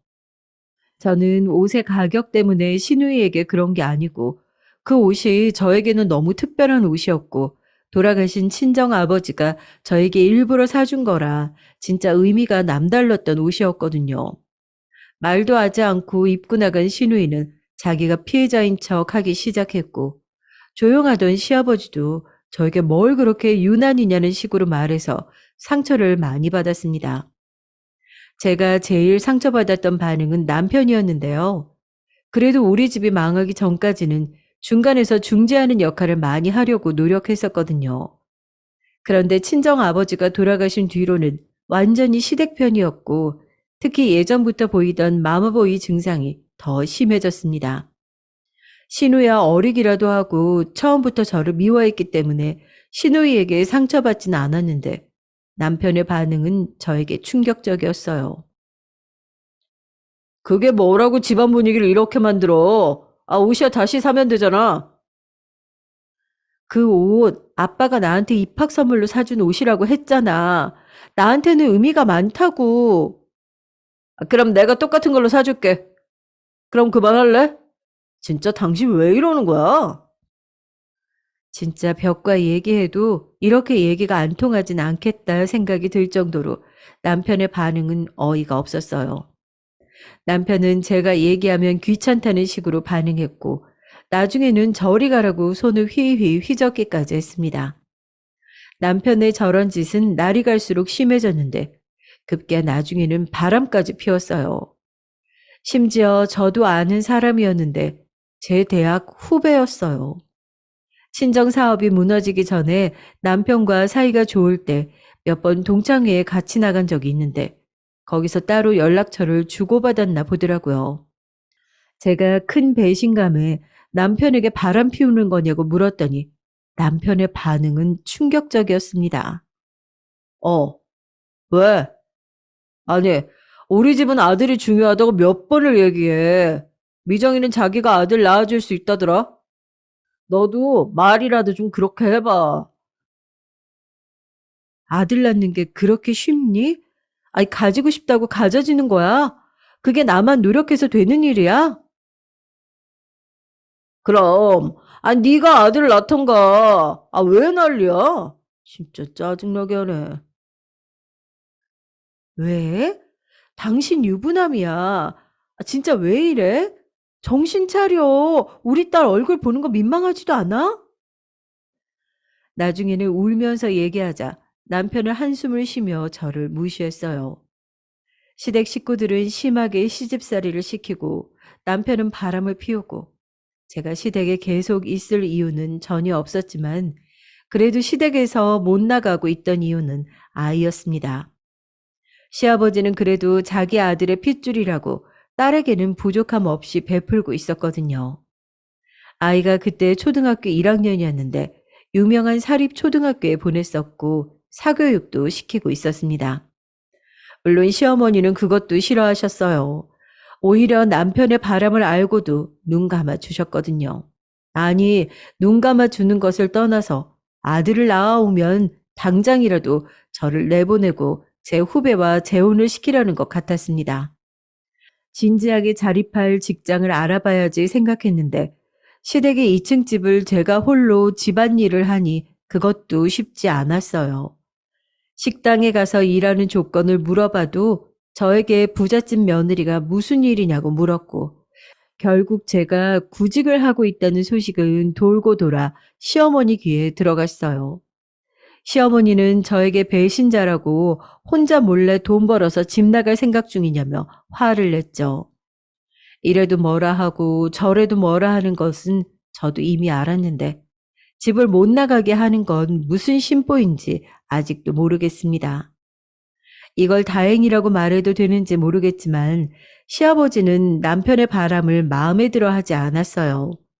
남편에게 그 여자를 정리하라고 제가 있는 앞에서도 얘기하셨는데, 아마 회사에 소문이 금방 나니까 처신을 잘하라고 했습니다. 저는 그런데 시아버지가 저렇게 말해도 하나도 고맙지 않았어요. 오히려 사돈 회사를 망하게 하고 덕분에 더욱 수익이 늘어서 잘 나가게 된 것은 신경도 쓰이지 않는 건지 궁금했죠. 아침부터 시어머니의 시누이의 구박을 받고 열심히 빨래와 청소를 하고 식구들 밥을 차리고 또 집안일을 하고, 그렇게 지옥 같은 생활을 지속하게 됐습니다. 그래도 가만히 있을 수 없으니 남편이 술에 취해 돌아오면 지갑에서 현금을 꺼내 조금씩 비상금을 마련했고, 제가 빨래 담당이라 세탁기에 넣기 전에 주머니를 뒤져서 아무리 적어도 그렇게 조금씩 모았어요. 시장에 가서 장을 볼 때도 조금씩 더 샀다가 다시 시장 가서 반품하고 그 돈을 모으기도 했으니 완전히 당했다고는 할 수 없네요. 이렇게 소소하게 저는 비상금을 모으며 딸이 더 크기 전에 도망가서 친정엄마와 살아야지 생각하고 있던 어느 날 일이 터지게 됐습니다. 친정엄마는 아버지가 돌아가시고 혼자 작은 집에서 혼자 살고 계셨어요. 엄마는 실어증에 걸리시고 우울증도 크게 걸리셨는데 무엇보다 식사를 많이 챙겨 드시지 않았습니다. 혼자 살기도 했고 갑자기 회사는 없어졌고 사모님 소리를 듣다 혼자 가난하게 사는 생활이 익숙하지 않으셨을 거예요. 제가 많이 찾아가려고 해도 저는 시댁에서 시부모님과 같이 살고 있어서 쉽지 않았습니다. 엄마는 그래도 제가 딸이랑 찾아가면 반가워하며 좋아했는데 그러다 어느 날 전화를 받았더니 엄마가 병원에 실려왔다는 소리를 듣게 됐어요. 급하게 택시를 타고 병원에 갔더니 빙판에 쓰러져서 크게 넘어졌고 갈비뼈가 부러지고 무릎과 발목도 다치고 온몸이 성한 곳이 없어서 중환자실에 입원해야 한다고 했습니다.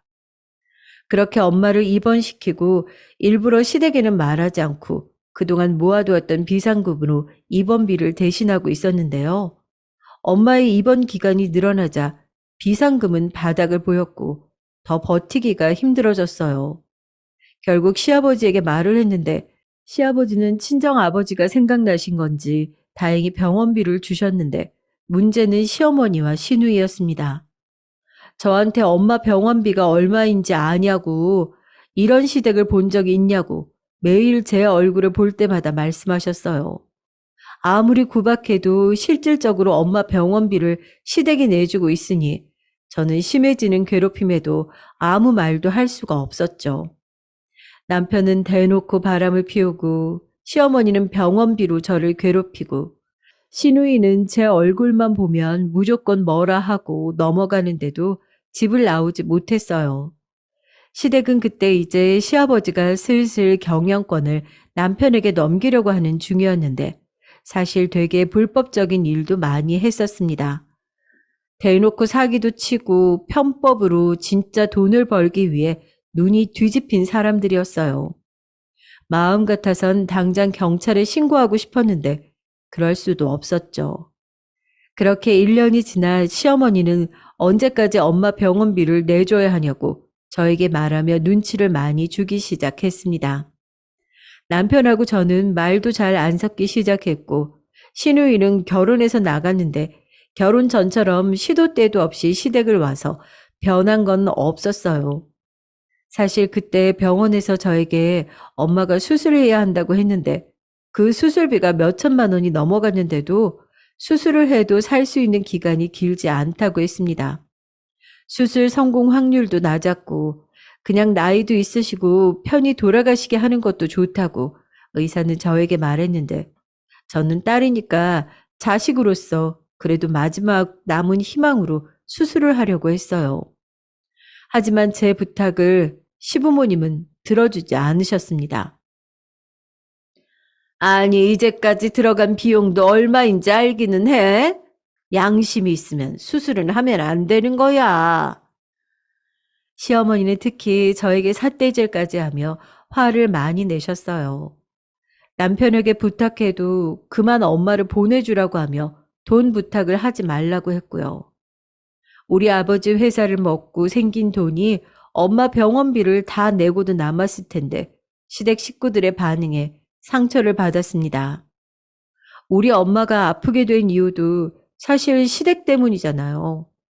원래 같았으면 우리는 행복하게 살고 있었을 텐데 진짜 원망하고 원망했습니다.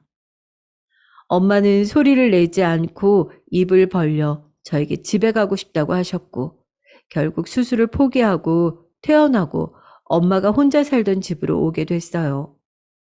그러다 급작스럽게 엄마와 저는 아빠 산소에 가게 됐는데 진짜 무작정 결정해서 간 거라 시댁에 연락도 못하고 갔죠. 아빠 산소 앞에서 엄마는 이제 아빠를 보러 가고 싶다고 하셨고, 저는 진짜 무슨 말을 해야 할지 몰라 아무 말도 하지 못하고 있는데, 전화가 울려서 받았더니 시어머니였어요. 받지 않으려다 한숨을 쉬고 받았더니 시어머니는 냅다 이유도 물어보지 않고 소리를 질렀습니다. 너 도대체 어디야? 집안일도 안 하고, 지금 뭐 하는 거야? 당장 들어와서 밥해. 어머님, 저 지금 친정엄마랑 아버지 산소에 와 있어요. 금방 들어갈게요. 거길 왜 가? 아유, 쓸데없는 짓 그만하고 집으로 와. 아버지 산소에 온 게 쓸데없는 짓이라니. 이 말을 듣고 진짜 피가 식는 기분이 들었습니다. 텔레비전에서 보면 화가 나면 소리를 지르고 온몸을 부들부들 떨고 그러는데 저는 놀랄 만큼 침착해졌어요. 엄마한테 갔더니 걱정스러운 눈으로 쳐다보기에 저는 아무 일도 아니라고 하고 밤까지 같이 산소 앞에 있다가 엄마를 집으로 모셔다 드리고 시댁에 갔습니다. 시부모님에게 가서 그냥 잘못했다고 해야 하나 생각하며 시댁으로 갔는데 시어머니는 제가 아무리 문을 두드려도 문을 열어주지 않았어요. 심지어 남편 퇴근이 그날따라 늦어서 저보다 늦게 집에 왔는데도 시어머니는 남편만 들어오게 하고 저보고는 아버지 산소 앞에서 평생 살라고 악담까지 퍼부었습니다. 그날은 매우 추운 겨울이었는데 저는 밖에서 덜덜 떨며 결국 들어갈 수가 없었어요. 엄마 집으로 갈까 생각했지만 안 그래도 아픈 엄마에게 걱정만 더 주는 꼴이 될까봐 그러지도 못했습니다. 그리고 밖에서 덜덜 떨며 시댁에서 남은 인생은 살 수 없겠다 생각했어요. 아침에 시아버지가 출근하고 집으로 들어갔더니 시어머니는 왜 들어오냐고 평생 들어오지 말라기에 무시하고 방으로 들어가 얼마 있지 않은 짐을 챙기기 시작했습니다. 나가려고? 그래, 다시는 우리 집에 오지도 마. 아직 등교하기 전인 딸의 손을 잡고 집을 챙기고 나가니까 시어머니는 고맙게도 다시는 오지 말라고 그동안 엄마 병원비 내준 것을 갚으라는 소리를 질렀어요. 정이라고는 하나도 남아있지 않아서 오히려 그렇게 정을 뗄 수 있게 해준 시어머니한테 고마울 지경이었습니다. 시어머니는 제가 진짜 나가는 것처럼 보이니까 또 갑자기 돌변해서 어딜 가냐고 붙잡았는데 저보고 뭘 어떻게 하라는 건지 도무지 알 수가 없었죠. 나가랬다가 나가지 말랬다가 혼자 난리치는 시어머니를 겨우 떼고 저는 딸과 함께 집을 나갔습니다. 그리고 전화를 걸어 남편에게 이혼하자고 말했더니 한숨을 쉬고 제 마음대로 하라고 하더라고요. 대충 예상은 했는데 이렇게 쉽게 이혼할 줄을 몰라서 웃기도 했고 남편을 마지막으로 찾아가서 이혼 도장을 찍을 때도 서로 별 말을 하지 않았어요. 남편에게 상간녀가 있다는 것은 이미 알고 있어서 아들 낳고 행복하게 살라고 했더니 저를 쳐다보지도 않더라고요. 원래 워낙 아들을 원했던 집안이라 제가 딸을 데리고 이혼한다고 해도 아무도 말리지 않았습니다. 그렇게 이혼하고 저는 엄마가 계신 집으로 갔는데 그때 엄마의 상태는 바로 돌아가셔도 이상하지 않은 상태였어요. 실제로 저와 같이 살다 2주 뒤에 돌아가셨는데 전 엄마의 임종을 지킬 수 있어서 다행이라고 생각했습니다. 이혼하길 잘했다고 생각한 게 바로 그때였어요. 엄마는 돌아가시며 저에게 통장 하나를 건넸는데 거기에는 1,000만 원이 들어있었습니다. 집이 망했을 때 겨우겨우 숨겨놓은 돈이라고 주셨는데 힘들고 더러워도 버티라고 하셨어요. 그리고 저는 그 돈과 엄마의 집을 팔고 남은 돈으로 서울의 다른 지역으로 가서 살게 됐습니다. 변두리였고 경기도와도 가까운 곳인데 시댁과 거리가 꽤 있어서 동네 주민들을 만나지 않아도 되는 곳이었어요. 비상금으로 겨우 어떻게 단칸방 하나를 구하고 딸이 학교에 간 동안 저는 식당에서 일을 시작했죠. 시댁에서 종일 식모처럼 일하던 기억이 남아있어서 청소도 하고 열심히 일하니까 사장님이 제 편의를 많이 봐주셨습니다. 낙지 요리를 팔던 곳이었는데 딸이 하교하고 바로 가게로 오게 해주셨죠. 우리 딸을 많이 예뻐하셔서 딸이 오면 밥도 챙겨주시고 참 고마웠던 분이세요. 그렇게 2년을 일했는데 갑자기 사장님이 병이 생겨서 가게를 접게 됐다고 하셨습니다. 진짜 갑작스러운 일이라 당황했는데 제가 뭘 어떻게 할 수 없는 상황이라 어쩔 수 없었죠. 저는 일하면서 돈을 진짜 많이 아끼며 살았는데 딸이 먹고 싶어 하는 과일도 많이 사주지 못했을 정도였어요. 그렇게 돈을 모았던 걸로 작은 우동 가게를 열게 됐습니다. 진짜 작은 가게라 앉아서 먹고 가는 자리가 10자리가 채 되지 않았고 일하는 사람도 저 한 명이었어요. 메뉴도 우동과 김밥 딱 2개였는데 그래도 저는 행복했습니다. 아무래도 딸이 있으니까 혼자 그렇게 가게에서 일하며 아이를 돌볼 수 있는 게 얼마나 큰 행복인지 알고 있었어요. 그때 제 인생의 목표는 그저 탈 없이 딸 한 명 잘 키우는 거라 작은 가게였어도 행복하게 일했습니다. 물론 여자 혼자 가게를 하는 게 전혀 쉽지는 않았어요. 그래도 힘들어도 웃으며 일하려고 노력했더니 단골 손님들도 몇 생기기 시작했습니다. 그러던 어느 날 바쁜 점심시간이 지나고 한숨을 돌리고 있었는데 문을 열고 남자 한 명이 들어왔어요. 인사를 하고 쳐다봤는데 처음에 저는 제가 잘못 본 줄 알았어요. 다른 사람도 아니고 바로 전 남편이 저를 바라보고 있었습니다. 지혜야, 오랜만이다. 여기가 어디라고 이렇게 찾아와? 난 당신하고 할 말 없어. 당장 나가. 내가 미안했어. 우리 다시 합치자. 내가 진짜 미안해. 왜? 내 후배랑 바람났잖아. 걔가 아들 안 낳아준다디? 왜 가만히 잘 사는 사람 찾아와서 난리야? 전 남편은 뭘 먹어도 잘못 먹었는지 저에게 다시 재혼하자고 말했고 전 대꾸하다가 가치를 못 느끼고 계속 무시했더니 나가더라고요. 살면서 다시 볼 일 없겠지 생각했고 보고 싶지도 않은데 저렇게 찾아오니까 어이가 없었습니다. 그런데 전 남편은 그렇게 나가고도 계속 저를 찾아와서 재혼을 요구했어요. 나중에는 나가라고 해도 나가지도 않더라고요. 신랑 일을 하다 경찰을 부른 적도 있고 보다 못한 단골 아저씨가 대신 쫓아주기도 했습니다. 아들 낳을 생각 없으니 당장 꺼지라고 해도 거머리처럼 달라붙어서요. 제가 그렇게 관심을 받고 싶을 때는 모르는 사람처럼 무시하더니 왜 이러는지 이해도 안 갔고 이해해주기도 싫었어요. 당신 자꾸 찾아오면 너희 아빠 사업 비리 다 밝힐 거야. 온갖 불법적인 방법으로 돈 버는 거 다 알아. 나 장난하는 거 아니야? 진심이야. 지금이라도 당장 경찰서 가서 얘기할 수 있어? 다행히 제가 저렇게 말하자 저 뒤로는 더 찾아오지 않았어요. 도대체 어떻게 알았는지 모르겠지만 같은 서울이니 뭐 알 방법이야 많았겠죠. 그런 걸 생각했으면 지방으로 갔을 텐데 저는 잘못한 게 없으니 당당했습니다. 아무튼 그렇게 지내다 우리 딸이 초등학교를 졸업하고 중학교에 입학할 때쯤 저에게 황당하고 기분 좋은 일이 일어났어요. 우리 가게 단골 손님 중 저와 나이가 비슷한 남자 손님이 있었는데 갑자기 멀쩡하게 우동과 김밥을 먹고 일어나더니 저에게 가게 끝나고 뭐 하냐고 묻더라고요. 퇴근하고요?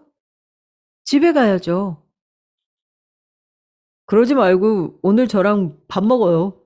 제가 맛있는 갈비를 파는 곳을 알아요. 마침 그날이 딸이 친구와 놀다 들어간다고 했던 날이라 저는 그분을 따라서 갈비를 먹으러 갔어요.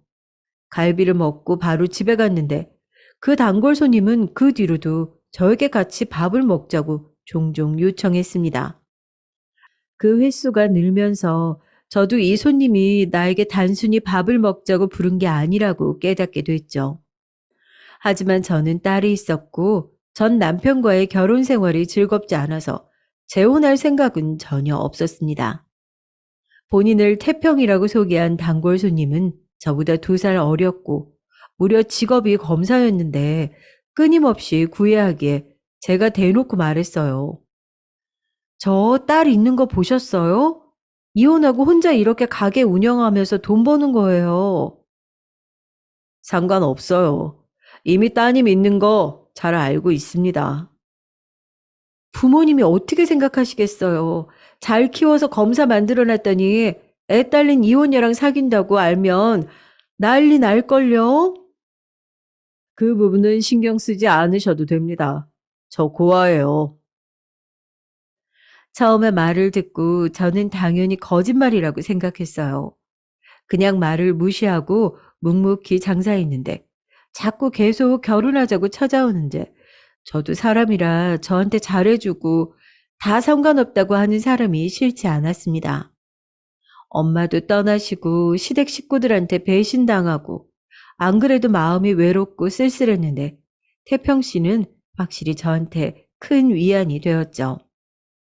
언제는 가게 마감하고 둘이 술을 마시다가 제가 술김에 어릴 때부터 결혼하고 생활을 쭉 말한 적이 있어요.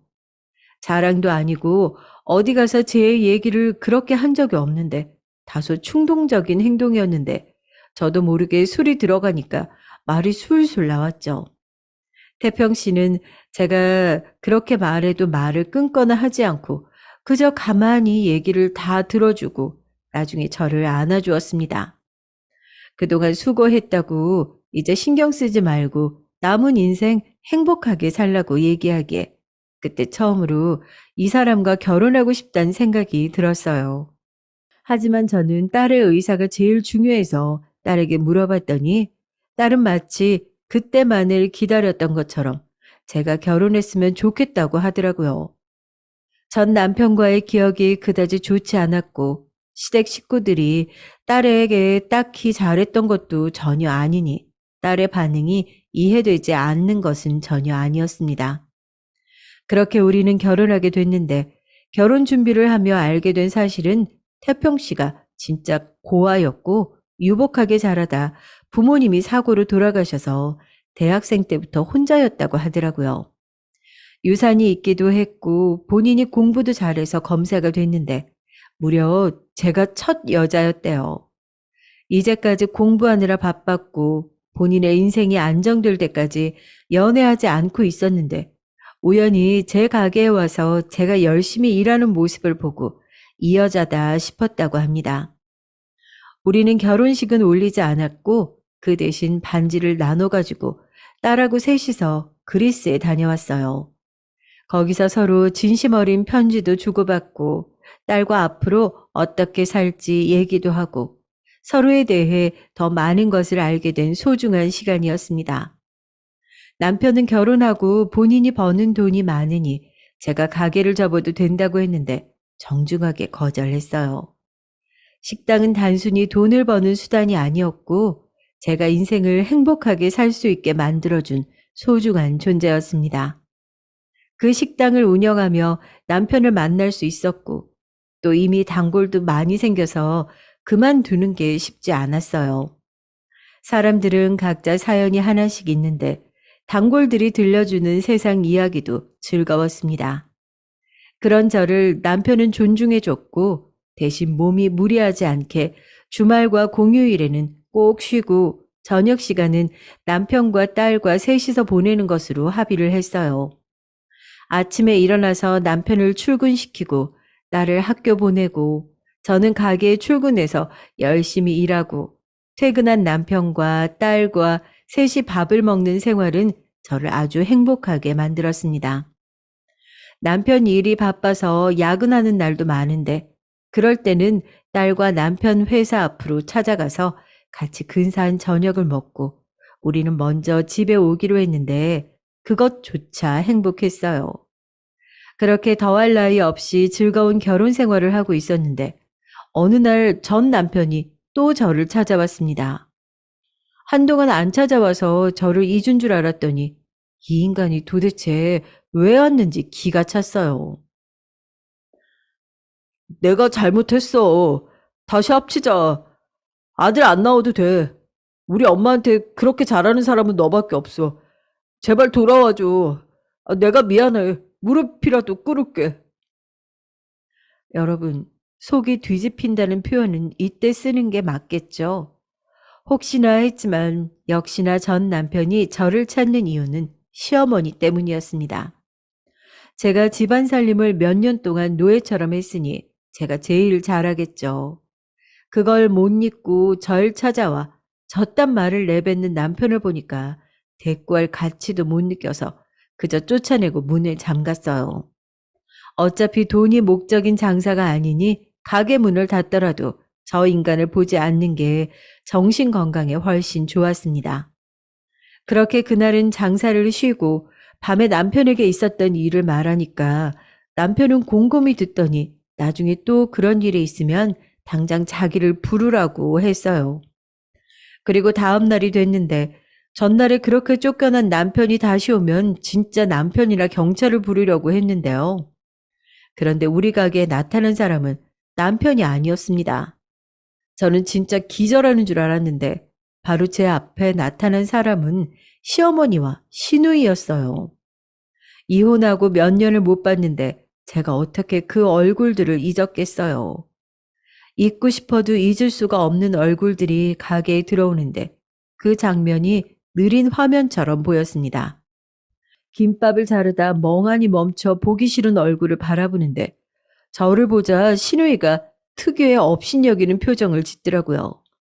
마마보이인 전 남편이 일러서 온 게 틀림없었죠. 가게 크기 봐라. 무슨 화장실보다도 작네. 이러면서 재혼을 왜 거부해? 아니, 그러니까. 엄마, 너무 수준 떨어진다. 괜히 쫓아냈나? 그지처럼 하루 벌어 하루 먹고 사냐?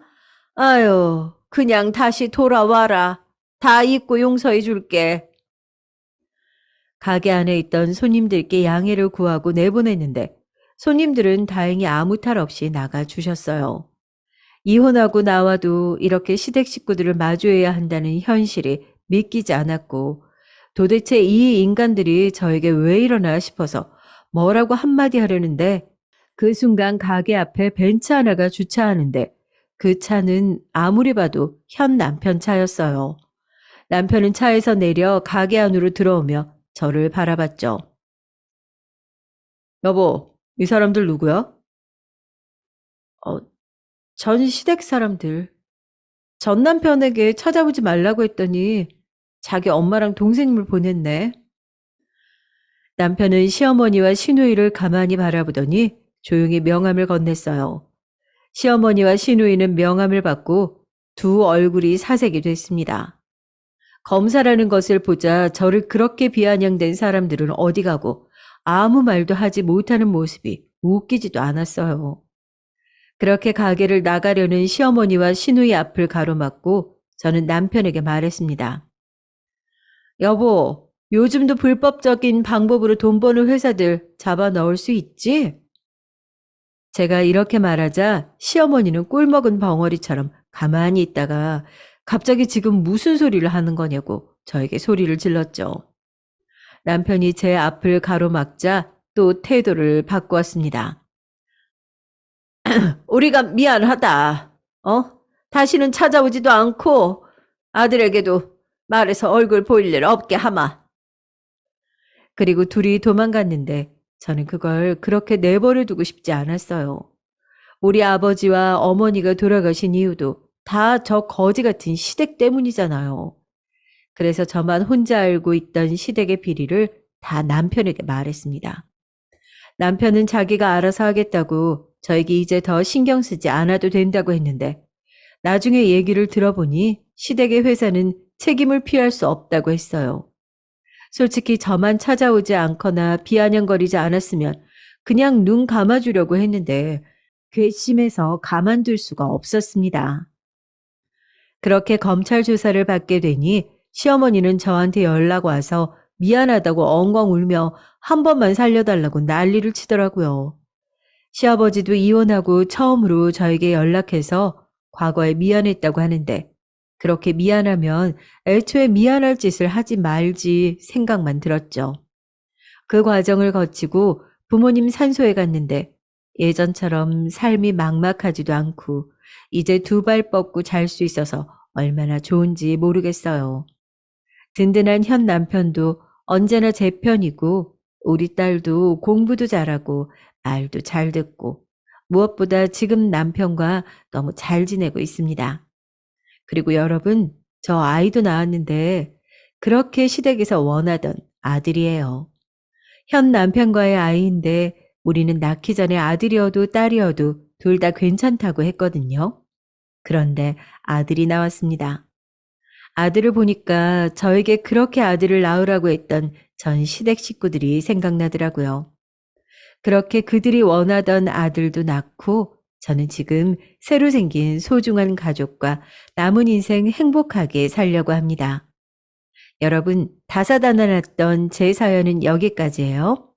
어떻게 잘 들으셨는지 모르겠습니다. 그동안 인생을 살면서 굴곡이 참 많았는데 그래도 제 인생은 해피엔딩으로 마무리할 것 같아요. 제 얘기 들어주셔서 감사합니다. 여러분도 가족들과 행복한 인생 살기를 진심으로 바랄게요.